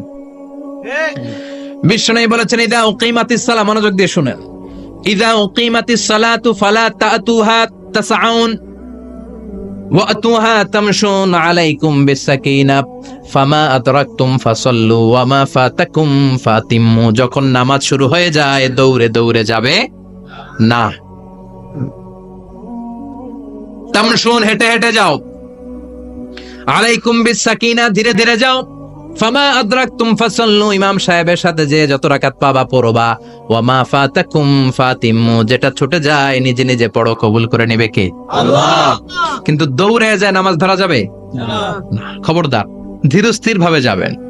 হাঁটার মধ্যে একটা গুরুত্ব দিয়ে তাড়াতাড়ি ধরতে চাবেন, কিন্তু দৌড়ে যাওয়া যাবে না, নিষেধ করেছেন। অনেক মুসল্লিরা এটা করেন। ধরেন মাগরিবের নামাজ, ওযুখানাতে মুসল্লিরা ওযু করতেছে, ইমাম সাহেব নামাজ শুরু করেছেন আল কারিআতু মাল কারিআ ওয়া মা আদরাকা মাল কারিআ, মুখস্থ আছে না সবার? মুসল্লি মনে করতেছে ওযু হইছে আমার অর্ধেক, এখন যদি তাড়াতাড়ি ওযু না করে দৌড় না দেই রাকাত পাওয়া যাবে। রাকাত পাওয়ার জন্য দিছে দৌড়। মসজিদ হচ্ছে টাইলসের মসজিদ, পিছলায় পয়রা মুসল্লি একদিকে, লুঙ্গি আরেকদিকে। আছে না নাই? আমার কাছে খবর আছে এরকম পা ভাঙছে অনেকের। রাকাত ধরার জন্য মুসল্লি তাড়াহুড়ো করে দিছে দৌড়, মুসল্লি একদিকে লুঙ্গি, ঠ্যাং ভাঙ্গা শেষ, এখন ল্যাংড়া। বিশ্বনবীর কথা মানে নাই, ওটারে ল্যাংড়া বানাইছে কে? আল্লাহ। এজন্য বিশ্বনবী বললেন খবরদার দৌড়ে যাবে না, একামত হয়ে গেলে ধীরস্থির ভাবে যাও, কেননা দৌড়ে দৌড়ে আপনি কার দরবারে যাবেন? উনি তো সব রাজার বড় রাজা, মহারাজা। মহারাজার দরবারে তাড়াহুড়ো করা যায় নাকি? না। ফিট হয়ে কাপড় চোপড় পরে আতর টাতর মেখে ধীরস্থির ভাবে যাবেন। দৌড়ে গেলে আপনার হার্টবিট বেড়ে যাবে, আপনার ব্রেথ ইন ব্রেথ আউট, শ্বাস প্রশ্বাস বেড়ে যাবে। তো হাঁপানির চোটে তো আপনি হাঁপাতে থাকবেন। আপনি তাহিয়া পড়বেন কখন, তাসবিহ পড়বেন কখন, আল্লাহর প্রশংসা করবেন কখন? চিল্লা এখন ঠিক কিনা? এজন্য আল্লাহ বললেন ফাসাউ ইলা যিকরিল্লাহ। জুমার নামাজের আযান যখন হয়ে যায়, তোমরা আল্লাহর জিকিরের দিকে ধাবিত হও। যিকরিল্লাহ, আল্লাহর স্মরণ। জিকির মানে কি? আল্লাহর স্মরণ। কিন্তু এই জিকির দ্বারা এই আয়াতে উদ্দেশ্য হচ্ছে আল খুতবাতাইন, জুমার 2 খুতবা। জুমার 2। জিকিরের অনেক অর্থ আছে। জিকির মানে সালাত, জিকির মানে কোরআন, জিকির মানে ওয়াজ, জিকির মানে সম্মান। আবার জিকির মানে জুমার 2 খুতবা। আবার জিকির মানে সুবহানাল্লাহ, আলহামদুলিল্লাহ, লা ইলাহা ইল্লাল্লাহ, সুবহানাল্লাহ, আলহামদুলিল্লাহ, লা ইলাহা ইল্লাল্লাহু মুহাম্মাদুর রাসূলুল্লাহ সাল্লাল্লাহু আলাইহি ওয়াসাল্লাম। এটাও জিকির। সুবহানাল্লাহ, আলহামদুলিল্লাহ, আল্লাহু আকবার। এই 3 জিকিরের চেয়ে শ্রেষ্ঠ কোন জিকির আছে? কথা কন। বিশ্বনবী প্রত্যেক ফরজ নামাজের পরে সুবহানাল্লাহ 33 বার, আলহামদুলিল্লাহ 33 বার, আল্লাহু আকবার 34 বার পড়তেন। রাজি আছেন? সবাই পড়তে রাজি আছেন? ইনশাআল্লাহ। লাফালাফি করবেন না তো? ঘাড় বাঁকা করবেন না তো? হুই হুই করে চিল্লাফাল্লা করা যাবে? জিকিরের মধ্যে সৌন্দর্য আছে না নাই? আল্লাহ নিজেও সুন্দর। আল্লাহর কাছে যেটা আমরা পেশ করব সবটাই সুন্দরভাবে পেশ করতে হয়। চিল্লা এখন ঠিক কিনা? তার মানে জিকিরের অনেক অর্থ। জিকিরের এক অর্থ হলো কোরআন। জিকিরের এক অর্থ কি? কোরআন। আপনি যখন কোরআন পড়েন তখন জিকির করেন কার? আল্লাহ। কথা বলেন। আবার আপনি যখন নামাজ পড়েন জিকির করেন কার? আল্লাহ। আবার আপনি যখন লা ইলাহা ইল্লাল্লাহ এটা পড়েন জিকির করেন কার? ঝিনুকের ভেতর লুকিয়ে থাকে যেমন মতি, ঝিনুকের ভেতর লুকিয়ে থাকে যেমন মতি, কালমা শাহাদাতে আছে আল্লাহর জ্যোতি, কালমা শাহাদাতে আছে আল্লাহর জ্যোতি। পড়েন সুবহানাল্লাহ। সুবহানাল্লাহ। লা ইলাহা ইল্লাল্লাহ সবচেয়ে শ্রেষ্ঠ জিকির। সাইয়েদনা মুসা আলাইহিস সালাম আল্লাহরে বললেন, আল্লাহ আল্লিমনি যিকরান, আপনি আমার এমন একটা জিকির শিখায়া দেন, লা ইয়ালামুহা ইল্লা আনতা ওয়া আনা, যে জিকিরটার শব্দ আপনি আর আমি ছাড়া কেউ জানবে না। সুবহানাল্লাহ। দুনিয়াতে যত অদ্ভুত অদ্ভুত প্রশ্ন সব আপনি মুসা আলাইহিস সালামের মাথা থেকে পাবেন। ভেরি কিউরিওসিটি ছিল ওনার, বিভিন্ন বিষয়ে আল্লাহরে প্রশ্ন করতেন। আল্লাহরে বললেন, আল্লাহ আল্লিমনি কালিমাতান, আল্লিমনি যিকরান লা ইয়ালামুহা ইল্লা আনতা ওয়া আনা। ও আল্লাহ এমন একটা জিকির আমারে শিখান, দিনে রাতে সব সময় এই জিকির আমি করব, আপনারে ডাকবো, কিন্তু শর্ত হলো এই জিকিরটা জানবে শুধু আপনি আর জানবো শুধু আমি, কেউ জানবে না। আল্লাহ বললেন, মুসা পড়ো লা ইলাহা ইল্লাল্লাহ, লা ইলাহা ইল্লাল্লাহু মুহাম্মাদুর রাসূলুল্লাহ সাল্লাল্লাহু আলাইহি। আল্লাহ বললেন, মুসা পড়ো লা ইলাহা ইল্লাল্লাহ। মুসা আলাইহিস সালাম কয়, মাবুদ এটা তো জাতীয় জিকির, সবাই জানে। জানে না? জানে না লা ইলাহা ইল্লাল্লাহ এমন কেউ আছে? কথা কন। জানেন না আপনারা? কথা বলেন, জানেন না? মুসা আলাইহিস সালাম বললেন, আল্লাহ এটা জাতীয় জিকির কইলেন কেন? আমি তো চাইছি এক্সট্রা অর্ডিনারি, অসাধারণ একটা জিকির, সুপারক্যালিফ্রাজিলিস্টিক এক্সপিয়ালিডোসাস, এক্সেলেন্ট একটা জিকির, আনপ্যারালাল, কারো কাছে নাই, শুধু আমি জানবো আর আমি পড়বো। আল্লাহ বললেন, মুসা এই লা ইলাহাকে যদি এক পাল্লায় রেখে দাও, তামাম বিশ্ব, 7 আকাশ, 7 জমিনটারে তুলে যদি তুমি আরেক পাল্লায় রেখে দাও, লা রাজাহাত কাফাতু লা ইলাহা ইল্লাল্লাহ, মুহূর্তের মধ্যে লা ইলাহার পাল্লা ভারী হয়ে যাবে। ও মুসা, তুমি যতই এক্সক্লুসিভ জিকির চাও, লা ইলাহার চেয়ে দামি জিকির আমার কাছে নাই। চিৎকার করে পড়তে হবে আল্লাহু আকবার। তার মানে নামাজ ও জিকির, কোরআন ও জিকির, এই যে আমরা ওয়াজ করতেছি এটাও কি কথা কন? বিশ্ব নবীর আল্লাহ বললেন, ও নবী ফাযাক্কির ইন্নামা আনতা, ও নবী আপনি জিকির করেন মানে ওয়াজ করেন। ইন্নামা আনতা মুযাক্কির, ও নবী আপনি ওয়াজ করে শোনান। লাস্তা আলাইহিম বিমুসাইতির, আপনারা দারোগা বানিয়ে পাঠাই নাই, আপনি শুধু ওয়াজ করেন। কার কথা? চিল্লায় বলেন কার কথা? আল্লাহর। কিন্তু এইখানে জিকির দ্বারা উদ্দেশ্য হচ্ছে জুমার খুতবা। ফাসআউ ইলা যিকরিল্লাহ, আল্লাহর জিকিরের দিকে ধাবিত হও। এই জিকির দ্বারা উদ্দেশ্য হলো জুমার খুতবা। তার মানে জুমার খুতবা যে খতিব সাহেবরা দেন, এখানে মসজিদের খতিব আছেন কারা কারা? দেখি একটু হাত তোলেন তো। 1 2 3 4 5 6 7, গুণে শেষ করা যাবে না, অনেক খতিব। আল্লাহ এই খতিবদেরকে তুমি কবুল করো। আর জোরে পড়েন আমিন। এই যে যিকরুল্লাহ, ফাসআউ ইলা যিকরিল্লাহ দ্বারা আল্লাহ তাআলা জুমার খুতবাকে বুঝিয়েছেন। কি বুঝিয়েছেন? ফাসআউ ইলা যিকরিল্লাহ, আল্লাহর জিকিরের দিকে, আল্লাহর স্মরণের দিকে ধাবিত হও। এটা দ্বারা উদ্দেশ্য হচ্ছে জুমার খুতবা। আল্লাহ বুঝাতে চাইলেন জুমার খুতবা যাতে মিস হয়ে না যায়। এজন্য জুমার খুতবারে যেন তেন মনে করবেন না, এটা ওয়াজিব। জুমার নামাজ যেমনি ওয়াজিব, জুমার খুতবা দেওয়াও কথা বলেন। জুমার খুতবা ওয়াজিব, শোনা ওয়াজিব, খুতবা দেওয়া ওয়াজিব। এই জন্য রব্বুল আলামিন জোহরের নামাজকে ফরজ করে দিয়েছেন 4 রাকাত। যেহেতু জোহরের নামাজের আগে পরে কোনো খুতবা নাই, জুমার দিন খুতবা আছে, তাই জুমার দিন 4 রাকাত থেকে কমিয়ে তিনি 2 রাকাত করে দিয়েছে। কি ব্যালেন্সড ইসলাম, কি ভারসাম্যপূর্ণ আমাদের জীবন বিধান। প্রতিদিন জোহরের সময় ফরজ কয় রাকাত, কিন্তু জুমার দিন ফরজ কয় রাকাত? 2 রাকাত কমাইলো কেন? খুতবা। সুবহানাল্লাহ কইবেন না? এজন্য জুমার খুতবাটা খতিব সাহেব যারা আছেন খুবই জরুরি। এটাকে খুব কনস্ট্রাকটিভ মুডে সমাজে তুলে ধরতে হবে, মানুষকে এডুকেট করতে হবে, ইনস্ট্রাক্ট করতে হবে। আপনাদের অনেক দায়িত্ব, you have huge responsibilities in your shoulder. আপনাদের অনেক দায়িত্ব। খতিব যারা, এটা ছোটখাটো কোনো রেসপন্সিবিলিটি নয়, এটা অনেক বড় দায়িত্ব। এজন্য জুমার দিন মানুষকে আপনার শিক্ষিত করতে হবে।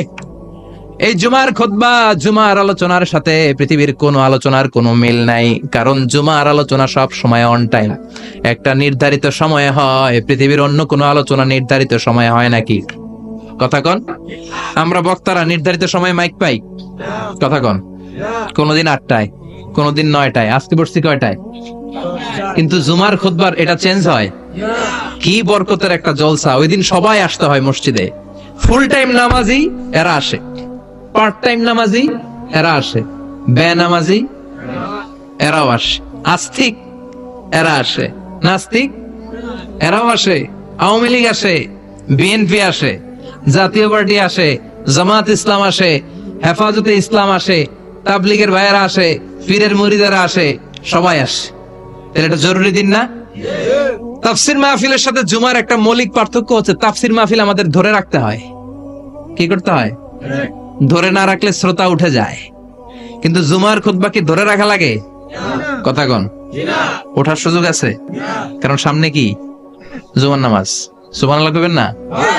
এটা অনেক জরুরি। এজন্য জুমার খুতবা যারা দেন এরা বিশ্বনবীর দায়িত্ব পালন করেন। আল্লাহু আকবার। বিশ্বনবীর মাদানী ইনিংস কয় বছরের? 10 বছর। বিশ্বনবীর মাদানী ইনিংস শুরু হয়েছে মসজিদে নববী তৈরি করার মধ্য দিয়ে। বিশ্বনবী মসজিদে নববী তৈরি করার পর মসজিদে নববীর খতিব হিসেবে দায়িত্ব নিলেন। সুবহানাল্লাহ। বিশ্বনবী 1টা 2টা 5টা 10টা না, মসজিদে নববীতে 10 বছরের ইনিংসে 500টারও বেশি জুমার খুতবা দিয়েছেন। সুবহানাল্লাহ। বাড়িতে যায় বলেন কত খুতবা? 500রও বেশি খুতবা দিয়েছে। মদিনার সমাজটা এমনি জান্নাতি সমাজ হয় নাই। মদিনার সোসাইটিটাকে জান্নাতি সমাজ বানানোর জন্য বিশ্বনবীকে 500টা বক্তব্য দিতে হয়েছে। চিল্লায় পড়েন আল্লাহু আকবার। প্রতি সপ্তাহে যে আয়াতগুলো নাজিল হতো বিশ্বনবী এগুলো নিয়ে কথা বলতেন। এই সপ্তাহে যে সমস্ত আয়াতগুলো নাজিল হলো ওই আয়াতগুলো নিয়ে বিশ্বনবী জুমার দিন খুতবার মধ্যে কথা বলতেন। এই সপ্তাহের মধ্যে রাষ্ট্রীয় যত ক্রাইসিস আছে এই সমস্যাগুলো নিয়ে বলতেন। এই সপ্তাহে সমাজের মধ্যে বড় বড় যত ঘটনাগুলো ঘটে গেল এগুলো নিয়ে বিশ্বনবী জুমার দিন কথা বলতেন। সুবহানাল্লাহ। যেন খতিব যারা আছেন জুমার আলোচনাটা অনেক কনস্ট্রাকটিভ, ফ্রুটফুল হতে হবে, কোরআনের আলোকে হতে হবে। বিশ্বনবী জুমার খুতবা দিচ্ছেন, হঠাৎ বিশ্বনবী দেখলেন হাসান আর হুসাইন লাল দুইটা জামা পরে জুমার মসজিদের মধ্যে ঢুকে একবার কাতারের এইদিকে দৌড় মারে, আর একবার ওইদিকে দৌড় মারে। ছোট বাচ্চাদের এরকম দৌড়াদৌড়ি আছে না নাই? রাজা মায়ারও আছে। ছোট বাচ্চাদেরকে মসজিদে ঢুকতে দেন তো, না বের করে দেন? বের করে দেয়। সর্বনাশ, বাচ্চাদেরকে মসজিদ থেকে বের করবেন না, কখনোই বের করবেন না। তুরস্কের বিভিন্ন মসজিদে বড় বড় ফেস্টুন দিয়ে লেখা থাকে, তারাবির নামাজে, জামাতের নামাজে মুরব্বীরা যখন সামনে নামাজ পড়বে, পিছন থেকে যদি ছোট বাচ্চাদের চিল্লা চিল্লি আর কিচির মিচির শব্দ শুনতে না পাওয়া যায়, তাহলে ভবিষ্যৎ প্রজন্ম নিয়ে আপনারা চিন্তিত থাকুন। পিছনে যদি বাচ্চাদের হই হুল্লোড় না থাকে, চিল্লা ফাল্লা না থাকে, তার মানে নেক্সট জেনারেশন এগুলো মুসল্লি হবে না, এগুলো হবে ডাকাত। এজন্য এরা বিভিন্ন প্রজেক্ট চালু করেছে। 40 দিন টানা ফজরের নামাজ যে ছোট বাচ্চারা মসজিদে এসে পড়বে, ওই প্রজেক্টের আওতা থেকে একটা করে সাইকেল দিয়ে দেয়া হচ্ছে। সুবহানাল্লাহ কইবেন না? কুয়েতে আরেকটা প্রজেক্ট করছে, ফজরের নামাজে মুসল্লি নাই। কুয়েতের এই প্রজেক্ট হচ্ছে marriage project, second marriage project, দ্বিতীয় বিবাহ প্রকল্প। কি কাজ এই প্রকল্পের? তারা ঘোষণা দিল, মসজিদে ফজরের সালাতে মুসল্লি পাওয়া যায় না, তো যারা যারা ফজরের নামাজে মসজিদে আসবে না, টাইমলি আসবে না, তাদেরকে মসজিদের টাকা দিয়ে মসজিদের অর্থায়নে দ্বিতীয় বিবাহের ব্যবস্থা করে দেওয়া হবে। এই ঘোষণা দেওয়ার পর থেকে ওই এলাকার কোন মহিলার তাহাজ্জুদ মিস হয় না। ফজর তো অনেক দূরে, তাহাজ্জুদের সময় থেকে হাজবেন্ডের ডাকা শুরু করে, মসজিদে যাও, তাড়াতাড়ি তাড়াতাড়ি কোথায় যাও, কারণ মসজিদে না গেলে দ্বিতীয় বিয়ে আছে না নাই? সুবহানাল্লাহ কইবেন না? What a project, what a project, কত চমৎকার প্রজেক্ট। এই প্রজেক্ট গুলো নেওয়ার দরকার আছে না নাই? এজন্য ছোট বাচ্চাদেরকে মসজিদ থেকে তাড়িয়ে দেওয়া যাবে না, এদেরকেও নিয়ে যা।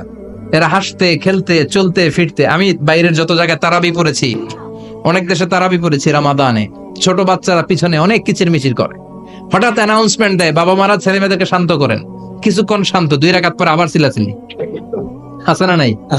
তো ওরা যদি না চিল্লায়, ওরা যদি লাফালাফি না করে, লাফালাফি কি 80 বছরের মুরব্বী করবে? কথা কয় না। মুরব্বী লাফালাফি করলে এটা মানাবে? ছোট বাচ্চারা লাফালাফি করবে, একজন আরেকজনের কামড় দিবে, কাঁচের গ্লাস ভাঙবে, এটাই পৃথিবীর সৌন্দর্য। চিল্লায় বলেন ঠিক কিনা? বিশ্বনবী একবার আসরের নামাজের সেজদা লম্বা করে দিলেন, সাহাবারা বললেন, নবী নামাজের পরে ধরলেন, অসুস্থ হয়ে গেলেন নাকি, অথবা কোরআনের আয়াত সেজদা অবস্থায় নাজিল হয়ে গেল নাকি? আসরের সেজদা তো এত লম্বা করতে কখনো দেখি নাই রে নবী। বিশ্বনবী বললেন, না, অসুস্থ হই নাই, কোরআনের আয়াত নাজিল হয় নাই, আমি যখন সেজদায় লুটিয়ে পড়েছি, আমার কলিজার টুকরা নাতি হাসান আমার কাঁধের উপরে চেপে বসেছে, আমি যদি সেজদা থেকে মাথা উঠাই হাসানের কষ্ট হয়ে যাবে, তাই আসরের একটা সেজদা আমি ইচ্ছা করেই লম্বা করে দিয়েছি। কি নবী ছিল, কি মায়া ছিল নাতিদের সাথে। হাসান হুসাইন, বিশ্বনবী যে নবী হচ্ছে সব নবীদেরও সর্দার, ওই নবীরে ঘোড়া বানায়া, বিশ্বনবীর বাবরি চুল ছিল তো, চুল ধরে এরকম ঘোড়া ঘোড়া খেলতো। বিশ্বনবীর কাঁধে বসে বিশ্বনবীর বাবরি চুল টেনে টেনে কয়, এটা আমার ঘোড়া। হাসান হোসেনের গায়ের এমন কোন জায়গা নাই যে জায়গায় বিশ্বনবী চুমা দেয় নাই। আর বলতেন, রাইহানাতাইনি ফিদ দুনিয়া, হাসান আর হোসাইন হলো আমার দুনিয়ার সুগন্ধি। সাইয়্যিদা শাবাবি আহলিল জান্নাহ, জান্নাতীরা আপনারা যারা জান্নাতে যাবেন, আপনাদের সামনে 2টা পতাকা থাকবে, একটা থাকবে হাসানের হাতে আর একটা হুসাইনের হাতে। বিশ্বনবী মসজিদে নববীতে জুমার খুতবা দিচ্ছেন, হঠাৎ হাসান আর হুসাইন লাল 2টা জামা পরে কাতারের মধ্যে দৌড়াদৌড়ি শুরু করলেন। বিশ্বনবী খুতবা থামিয়ে দিলেন, মিম্বার থেকে নেমে হাসান হুসাইনকে 2 হাতে টানতে টানতে মিম্বারের উপরে নিয়ে আসলেন, যাতে মুসল্লিদের ডিস্টার্ব না হয়ে যায়। হাসানকে ডান হাতে ধরে, হুসাইনকে বাঁ হাতে ধরে বাকি খুতবাটা বিশ্বনবী তখন শেষ করলেন। সুবহানাল্লাহ। 500টা খুতবা দিয়েছেন। কয়টা? চিল্লায় বলেন কয়টা? 500টা। আবার বিশ্বনবী জুমার খুতবা দিতে দাঁড়ালেন, এক সাহাবী এসে বসে বলল, বিশ্বনবী বললেন, কম, দাঁড়াও, 2 রাকাত পড়ছো? সাহাবী কয়, না, পড়ি নাই। বিশ্বনবী বললেন, এরকা রাকাতেন, 2 রাকাত পড়ো। সাহাবে 2 রাকাত পড়া শুরু করলেন, বিশ্বনবী আবার খুতবা দেওয়া শুরু করলেন। খুতবার নিরবিচ্ছিন্নতাকে ভঙ্গ করে বিশ্বনবী তাকে দাঁড়াতে বললেন, 2 রাকাত নামাজ পড়তে বললেন। তার মানে খতিব সাহেব মন গড়া শুধু খুতবা দিয়ে যায় না, ডানে বায়ে কোথায় কি হচ্ছে সবকিছু নজরে রেখে, কন্ট্রোলে রেখে, সামাজিক সব সমস্যার কথাগুলো তুলে ধরে অসামাজিক কার্যকলাপের বিরুদ্ধে হুঙ্কার দিয়ে জুমার প্ল্যাটফর্মটাকে শক্তিশালী করাই হচ্ছে একজনের খতিবের দায়িত্ব। চিল্লা এখন ঠিক কিনা? এ কাজই করেছেন বিশ্বনবী 500টা খুতবায়। আবার বিশ্বনবী দাঁড়িয়ে খুতবা দিচ্ছেন, এক সাহাবী এসে বলেন, নবী, মদিনার মধ্যে পানি নাই, অনাবৃষ্টি, দুর্ভিক্ষ, আপনি একটু দোয়া করেন যাতে বৃষ্টি হয়। কিসের দোয়া? বিশ্বনবী জুমার খুতবা থামিয়ে দিলেন, খুতবা দিচ্ছিলেন, খুতবা থামিয়ে দোয়া করলেন, আল্লাহুম্মা আসকিনা, আল্লাহুম্মা আসকিনা ইয়া গাউস আগিসনা, আল্লাহুম্মা আসকিনা গাইসান মুগীসান মারিআন মুরিআন নাফিআন গায়রা দার আজিলান গায়রা আজিল। আল্লাহ, আপনি আমাদের সাহায্য করেন, আপনি রহমত করেন, বরকত দেন, আপনি মদিনার বুকে বৃষ্টি দেন, তাড়াতাড়ি দেন, দেরি করেন না। সুবহানাল্লাহ। বিশ্বনবী দোয়া করতে দেরি, মুহূর্তের মধ্যে ঝুমঝুম করে বৃষ্টি নাজিল হয়ে মদিনাটা প্লাবিত হয়ে গেল। আকাশে মেঘ দেয় কে? আল্লাহ। বৃষ্টি দেয় কে? আল্লাহ। আল্লাহ মেঘ দে, পানি দে, ছায়া দে রে তুহু, আল্লাহ মেঘ দে। পড়েন পড়েন, আল্লাহ মেঘ দে, পানি দে, ছায়া দে রে তুহু, আল্লাহ মেঘ দে। সবকিছু দেয়ার মালিক কে? আল্লাহ। বৃষ্টি দেয় কে? আল্লাহ। মেঘ দেয় কে? আল্লাহ। বিশ্বনবীর দোয়ার বরকতে বৃষ্টি নামলো। শুক্রবার বৃষ্টি, শনিবার বৃষ্টি, রবি সোম মঙ্গল বুধ বৃহস্পতি শুক্র, এর পরের শুক্রবার পর্যন্ত টানা বৃষ্টি হলো। কারণ দোয়ার বৃষ্টির দোয়া করছে, বৃষ্টি বন্ধ আর দোয়া তো করে নাই, চলতেছে। আল্লাহ কাছে নবী চাইছেন, দিতেছি, না করলে থামামু। সুবহানাল্লাহ কইবেন না? বৃষ্টি হইতে হইতে মদিনায় বন্যা, মরুভূমির দেশ, কি পরিমাণে হেভি রেইনফল হলে মরুতে বন্যা হয়। সুবহানাল্লাহ পড়বেন না? আবার বিশ্বনবী পরের জুমাবারে খুতবা দিচ্ছেন, ওই সাহাবী এসে হাজির, এসে বলে, ও নবী, আর বৃষ্টির দরকার নাই। যে বৃষ্টির দোয়া করতে বলেছিল সে এসে বলে, আর কিসের দরকার নাই? বৃষ্টির দরকার। চিল্লায় বলেন, কিসের দরকার নাই? ও নবী, আর বৃষ্টির দরকার নাই, এবার বৃষ্টি বন্ধের দোয়া করেন। বিশ্বনবী আবার হাত তুলে বললেন, আল্লাহুম্মা হাওয়ালাইনা ওয়ালা আলাইনা, মানে আল্লাহ, আপনি বৃষ্টি দেন, তবে এই এলাকায় না, ডানে বায়ে সামনে পেছনে চারদিকে দেন। সাহাবীরা মসজিদ থেকে বের হয়ে দেখে মদিনার চারদিকে এরকম গোল একটা চাকতি, এই চাকতি দিয়ে নীল আকাশ দেখা যায়, আর ডানে বায়ে সামনে পেছনে প্রচন্ড ঝড় ঝন্ডার বৃষ্টি। মদিনার আকাশে এক ফোঁটাও বৃষ্টি নাই। চিল্লা এখন সুবহানাল্লাহ। এগুলো হচ্ছে বিশ্বনবীর খুতবার বরকত। 500টা খুতবা দিয়েছেন, এজন্য খতিব সাহেবরা ভালো করে খুতবা দেওয়ার দরকার আছে না নাই? আল্লাহ বললেন, ইদা নুদিয়া লিস-সালাতি মিন ইয়াউমিল জুমআতি ফাসআউ ইলা যিকরিল্লাহি ওয়া যারুল বাই। জুমার আযান যখন হয়ে যায়, জুমার নামাজ পড়তে যাও, বেচা কেনা বন্ধ করে দাও। কার কথা? আল্লাহর। Close the shop, shut down the shop, close the market. Market বন্ধ, দোকানের শাটার নামাও, ক্যাশ বক্সে তালা ঝুলাও, ব্যবসা প্রতিষ্ঠান, মার্কেট সবগুলো বন্ধ করে একজনের জিকিরের দিকে ছোটবা। তিনি কে? অল্প 1-1.5 ঘন্টার জন্য যদি ব্যবসা বন্ধ রাখেন, পরে যখন আবার দোকান খুলবেন, জুমার বরকতে ব্যবসা বাড়িয়ে দিতে পারে কে? এরপর আল্লাহ বললেন, ফাইদা কুদিয়াতিস সালাতু ফান্তাশিরু ফিল আরদি ওয়াবতাগু মিন ফাদলিল্লাহ ওয়াযকুরুল্লাহা কাসীরান লাআল্লাকুম তুফলিহুন। যখন নামাজ শেষ হয়ে যায়, ফাইদা কুদিয়াতিস সালাতু ফান্তাশিরু ফিল আরদ, জুমার নামাজ যখন শেষ হয়ে যায়, জামাতের নামাজগুলো যখন শেষ হয়ে যায়, ফান্তাশিরু ফিল আরদ, জমিনে ছড়িয়ে যাও, ওয়াবতাগু মিন ফাদলিল্লাহ, আল্লাহর কাছ থেকে ফদল তালাশ করো, মানে রিজিক তালাশ করো। কার কথা? নামাজ শেষ মসজিদে থাকবেন? কই যাবেন? কথা কন, জোরে কন। নামাজের সময় ঢুকবেন কই? নামাজ শেষে যাইবেন কই? আবার বলেন, আজান হলে ঢুকবেন কই? আজান শেষ, নামাজ শেষ, যাবেন কই? কুদিয়াতিস সালাহ ফান্তাশিরু ফিল আরদ, এটা হচ্ছে ইসলামের বিধান। মসজিদে গোল হয়ে বসে থাকার কোনো বিধান নাই। শুধু মুরব্বী যারা, কাজ নাই, ফ্যামিলিরে দেওয়ার কিছু নাই, অবসর সময়, অঢেল সময় মসজিদে বসে তেলাওয়াত করেন, জিকির করেন, সমস্যা নাই। কিন্তু যুবক যারা, নামাজের পরে সমাজকে উপহার দিবা, রাষ্ট্রকে অনেক কিছু উপহার দেওয়ার আছে, তোমার ফ্যামিলির প্রতি অনেক দায়িত্ব আছে, কর্মক্ষম কেউ নামাজের পরে মসজিদে অলস সময় কাটানো যাবে না। বিধানটা কার? ওমর ফারুক মসজিদে নববীর ইমাম, জোহরের নামাজের ইমামতি করলেন, বের হয়ে আসলেন, দেখেন মসজিদের বারান্দায় ইয়ামান থেকে আসা কিছু লোক গোল হয়ে বসে বসে জিকির করে। কি করে? মনোযোগ নাই। কি করে? জিকির করে।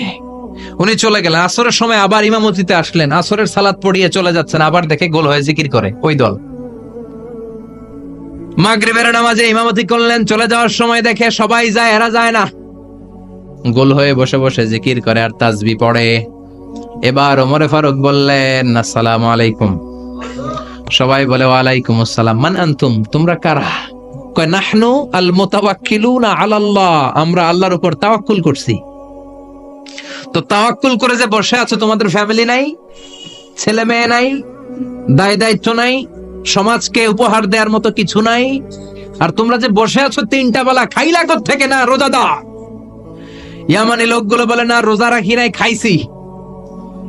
ওমর বলল বড় আল্লাহর ওলি খানা করতে আইছে।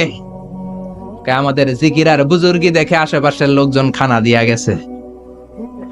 ওমরে ফারুক বলে তাইলে তো তোমরা মিথ্যাবাদী, তোমরা মুতাওয়াক্কিলুনা আলাল্লাহ নও, তোমরা আল্লাহর উপর তাওয়াক্কুল করনি, তোমরা হচ্ছে আল মুতাওয়াক্কিলুনা বা'দুকুম বা'দা, একে অপরের উপর নির্ভরশীল। যারা খানা দিয়ে যায় এদের উপর তোমরা নির্ভরশীল। তোমরা জিকির করার তাকায় থাকো, বাটি আসে কোন দিক দিয়া, খাবারের প্লেট আসে কোন দিক দিয়া, জোরে কোন ঠিক কিনা? আল্লাহর উপর তাওয়াক্কুল এটা নয়। আনতুমুল মুতাওয়াক্কিলুন বা'দুকুম বা'দা। এখনই মসজিদ থেকে বের হয়ে যাও। এরপরে কোনদিন নামাজের পর গোল হয়ে বসে থাকতে দেখলে পিটায়া মসজিদ থেকে তাড়াবো। এটা হচ্ছে ইসলামের বিধান। চিল্লা এখন ঠিক কিনা? ফান্তাশিরু ফিল আরদ। নামাজের পরে কৃষক চলে যাবে মাঠে, ব্যবসায়ী চলে যাবে শপিং মলে, মেম্বার অফ দ্য পার্লামেন্ট চলে যাবে সংসদে, সেনা সদস্যরা ঢুকে যাবে ক্যান্টনমেন্টে। চিল্লা এখন ঠিক কিনা? যার যেখানে দায়িত্ব পালন করার জন্য ছোট, মসজিদে বসে থাকা যাবে? কোন যুবক মানুষ, কর্মক্ষম মানুষ নামাজের পরে মসজিদে বসে বসে জিকির করা যাবে? নামাজেতে সবচেয়ে বড় জিকির। কামাই করা লাগবে না? মেয়ে কোথায় গেল, ছেলে কোথায় গেল, ফ্যামিলির খোঁজ খবর নেওয়ার দরকার আছে না নাই? চিল্লায় বাংলা আছে না নাই? এরপর আল্লাহ বললেন ওয়াইদা রাআউ তিজারাতান আও লাহওয়ান ফাদ্দু ইলাইহা ওয়া তারাকুকা কাইমা। ও নবী, সাহাবারা কাফেলার পণ্যের লোভে, কাফেলার পণ্য এসেছে মদিনায় শুনে আপনাদের জুমার মিম্বারের মধ্যে দাঁড় করিয়ে রেখে সবাই চলে যায়। এটা ঠিক করে নাই। আমার কাছে এমন রিজিক আছে যেটা কখনো ফুরাবে না। ঠিক কিনা? এই আয়াতটা বুঝতে হলে 2 মিনিট খুব মনোযোগ দিয়ে কানগুলো খরগোশের মতো খাড়া করে ফেলেন। খরগোশ কিন্তু খুব খাড়া কান করে শোনে, জানেন? কানগুলো খরগোশের মতো খাড়া হয়েছে। মনোযোগ আছে? বিশ্বনবী সাল্লাল্লাহু আলাইহি ওয়াসাল্লাম মদিনাতে প্রথম যখন জুমার নামাজ পড়াতেন, তখন আগে জুমার 2 রাকাত পরে 2টা খুতবা দিতেন, ঈদের নামাজের মতো। ঈদের নামাজে আগে কি 2 রাকাত, পরে খুতবা। জুমার নামাজও ছিল এরকম, আগে 2 রাকাত নামাজ, পরে খুতবা। বিশ্বনবী আগে 2 রাকাত নামাজ পড়িয়ে খুতবা দিচ্ছেন, তখন মদিনায় দুর্ভিক্ষ, খাবার দাবার নাই। 1 মাস আগে দিহিয়াতুল কালবি আল আনসারী নামক এক সাহাবীকে দিয়ে বিশ্বনবী শাম দেশ থেকে কাফেলা পাঠিয়েছেন খাবারের দ্রব্যাদি আনার জন্য, পণ্য আনার জন্য। 1 মাস পরে তারা খাদ্যের পণ্য নিয়ে, মদিনাতে তখন দুর্ভিক্ষ, খাবারের দাম 2 গুণ 3 গুণ, খাবারের পণ্য নিয়ে কাফেলা ফিরে এসেছে জুমার টাইমে। তখন বিশ্বনবী জুমার 2 রাকাত নামাজ পড়িয়ে খুতবা দিচ্ছিলেন। কি করতেছিলেন? আর তখন নিয়ম ছিল, কোন শহরে কাফেলা ঢুকলে তারা তবলা বাজাতো, ঢোল বাজিয়ে দিত, ঢোলের আওয়াজ সবাই শুনে ওইখানে জড়ো হতো। যার যত পণ্য কিনা দরকার পণ্য কিনে নিয়ে চলে যেত। বিশ্বনবী জুমার নামাজের ইমামতি করে 2টা খুতবা যখন দিবেন, মিম্বারের মধ্যে দাঁড়িয়ে বিশ্বনবী মসজিদে নববীতে খুতবা দিচ্ছেন। খুতবার মাঝখানে বিশ্বনবী তবলার আওয়াজ শুনতে পেলেন। কিসের আওয়াজ? বিশ্বনবী সহ সব সাহাবারা বুঝতে পেরেছে 1 মাস আগে দিহিয়াতুল কালবি শাম দেশে যে কাফেলা পাঠানো হয়েছে, ওই কাফেলা খাবারের পণ্য নিয়ে মদিনার মধ্যে ঢুকেছে। এখন মসজিদে কানাঘুষা। কিছু সাহাবী বলে না না, বিশ্বনবীর খুতবা রেখে যাওয়া যাবে না। অনেকে বলে আমরা না গেলে মুনাফিকেরা সব পণ্য কিনে ফেলবে, আমরা খাবো কি? কেউ কয় বসে থাকি, কেউ কয় ল যাই। 2-4 জন ওঠা শুরু। সাথে সাথে ওনাদের পিছনে পিছনে বাকি সাহাবীরাও ওঠা শুরু। যেতে যেতে পেছন থেকে 1 কাতার, 2 কাতার, 3 কাতার, পুরো মসজিদে নববী খালি, মাত্র 12 জন সাহাবা ছাড়া। কয়জন? কথা কন। 12 জন। মাত্র 12 জন সাহাবা বিশ্বনবীর সামনে বসে আছেন। 4 খলিফা জাবির ইবনে আব্দুল্লাহ, এরকম 12 জন সাহাবা বসে আছেন। সব সাহাবারা পণ্য কেনার জন্য চলে গেল। সাহাবারা ভাবলো নামাজ আসল, নামাজ তো পড়েই ফেলছে, এখন খুতবা সমস্যা নাই, কিন্তু আল্লাহ এটা সহ্য করলেন না। বিশ্বনবী দাঁড়িয়ে খুতবা দিবে আর সাহাবারা সেই খুতবায় বসে না থেকে কাফেলার পণ্য করানোর জন্য দৌড়াবে, এটা সাহাবাদের জন্য শোভনীয় নয়। চিল্লা এখন ঠিক কিনা? এজন্য সাহাবাদেরকে ধমক দিয়ে, আমাদের চোখে আঙ্গুল দিয়ে আল্লাহ আয়াত নাজিল করলেন, ওয়া ইযা রাআউ তিজারাতান লাহওয়ানি আও লাহওয়ানিন ফাদ্দু ইলাইহা ওয়া তারাকুকা কাইমা। ও নবী, আপনার সাহাবারা দুনিয়ার পণ্য সামগ্রী দেখে আপনাকে জুমার মিম্বারের মধ্যে দাঁড়িয়ে রেখে তারা চলে যায়। কুল মা ইনদাল্লাহি খায়রুম মিনাল লাহবি ওয়া মিনাত তিজারা। ও নবী, আপনি বলে দেন আমার কাছে এত বিশাল ধনভাণ্ডার আছে, সবার যত চাহিদা যত কামনা আছে সব যদি দিয়ে দেয় আমার ধনভাণ্ডারের 1 ইঞ্চিও কমবে না। সবচেয়ে বড় রিজিকদাতা কে? আল্লাহ। চিল্লায় বলেন কে? আল্লাহ। কেউ যেটা পারে না পারে কে? আল্লাহ। কেউ যেটা দেয় না দেয় কে? আল্লাহ। জুমার নামাজে আগে আগে যেতে রাজি আছেন? আছে। সময় মতো জুমার খুতবা শুনতে রাজি আছেন তো?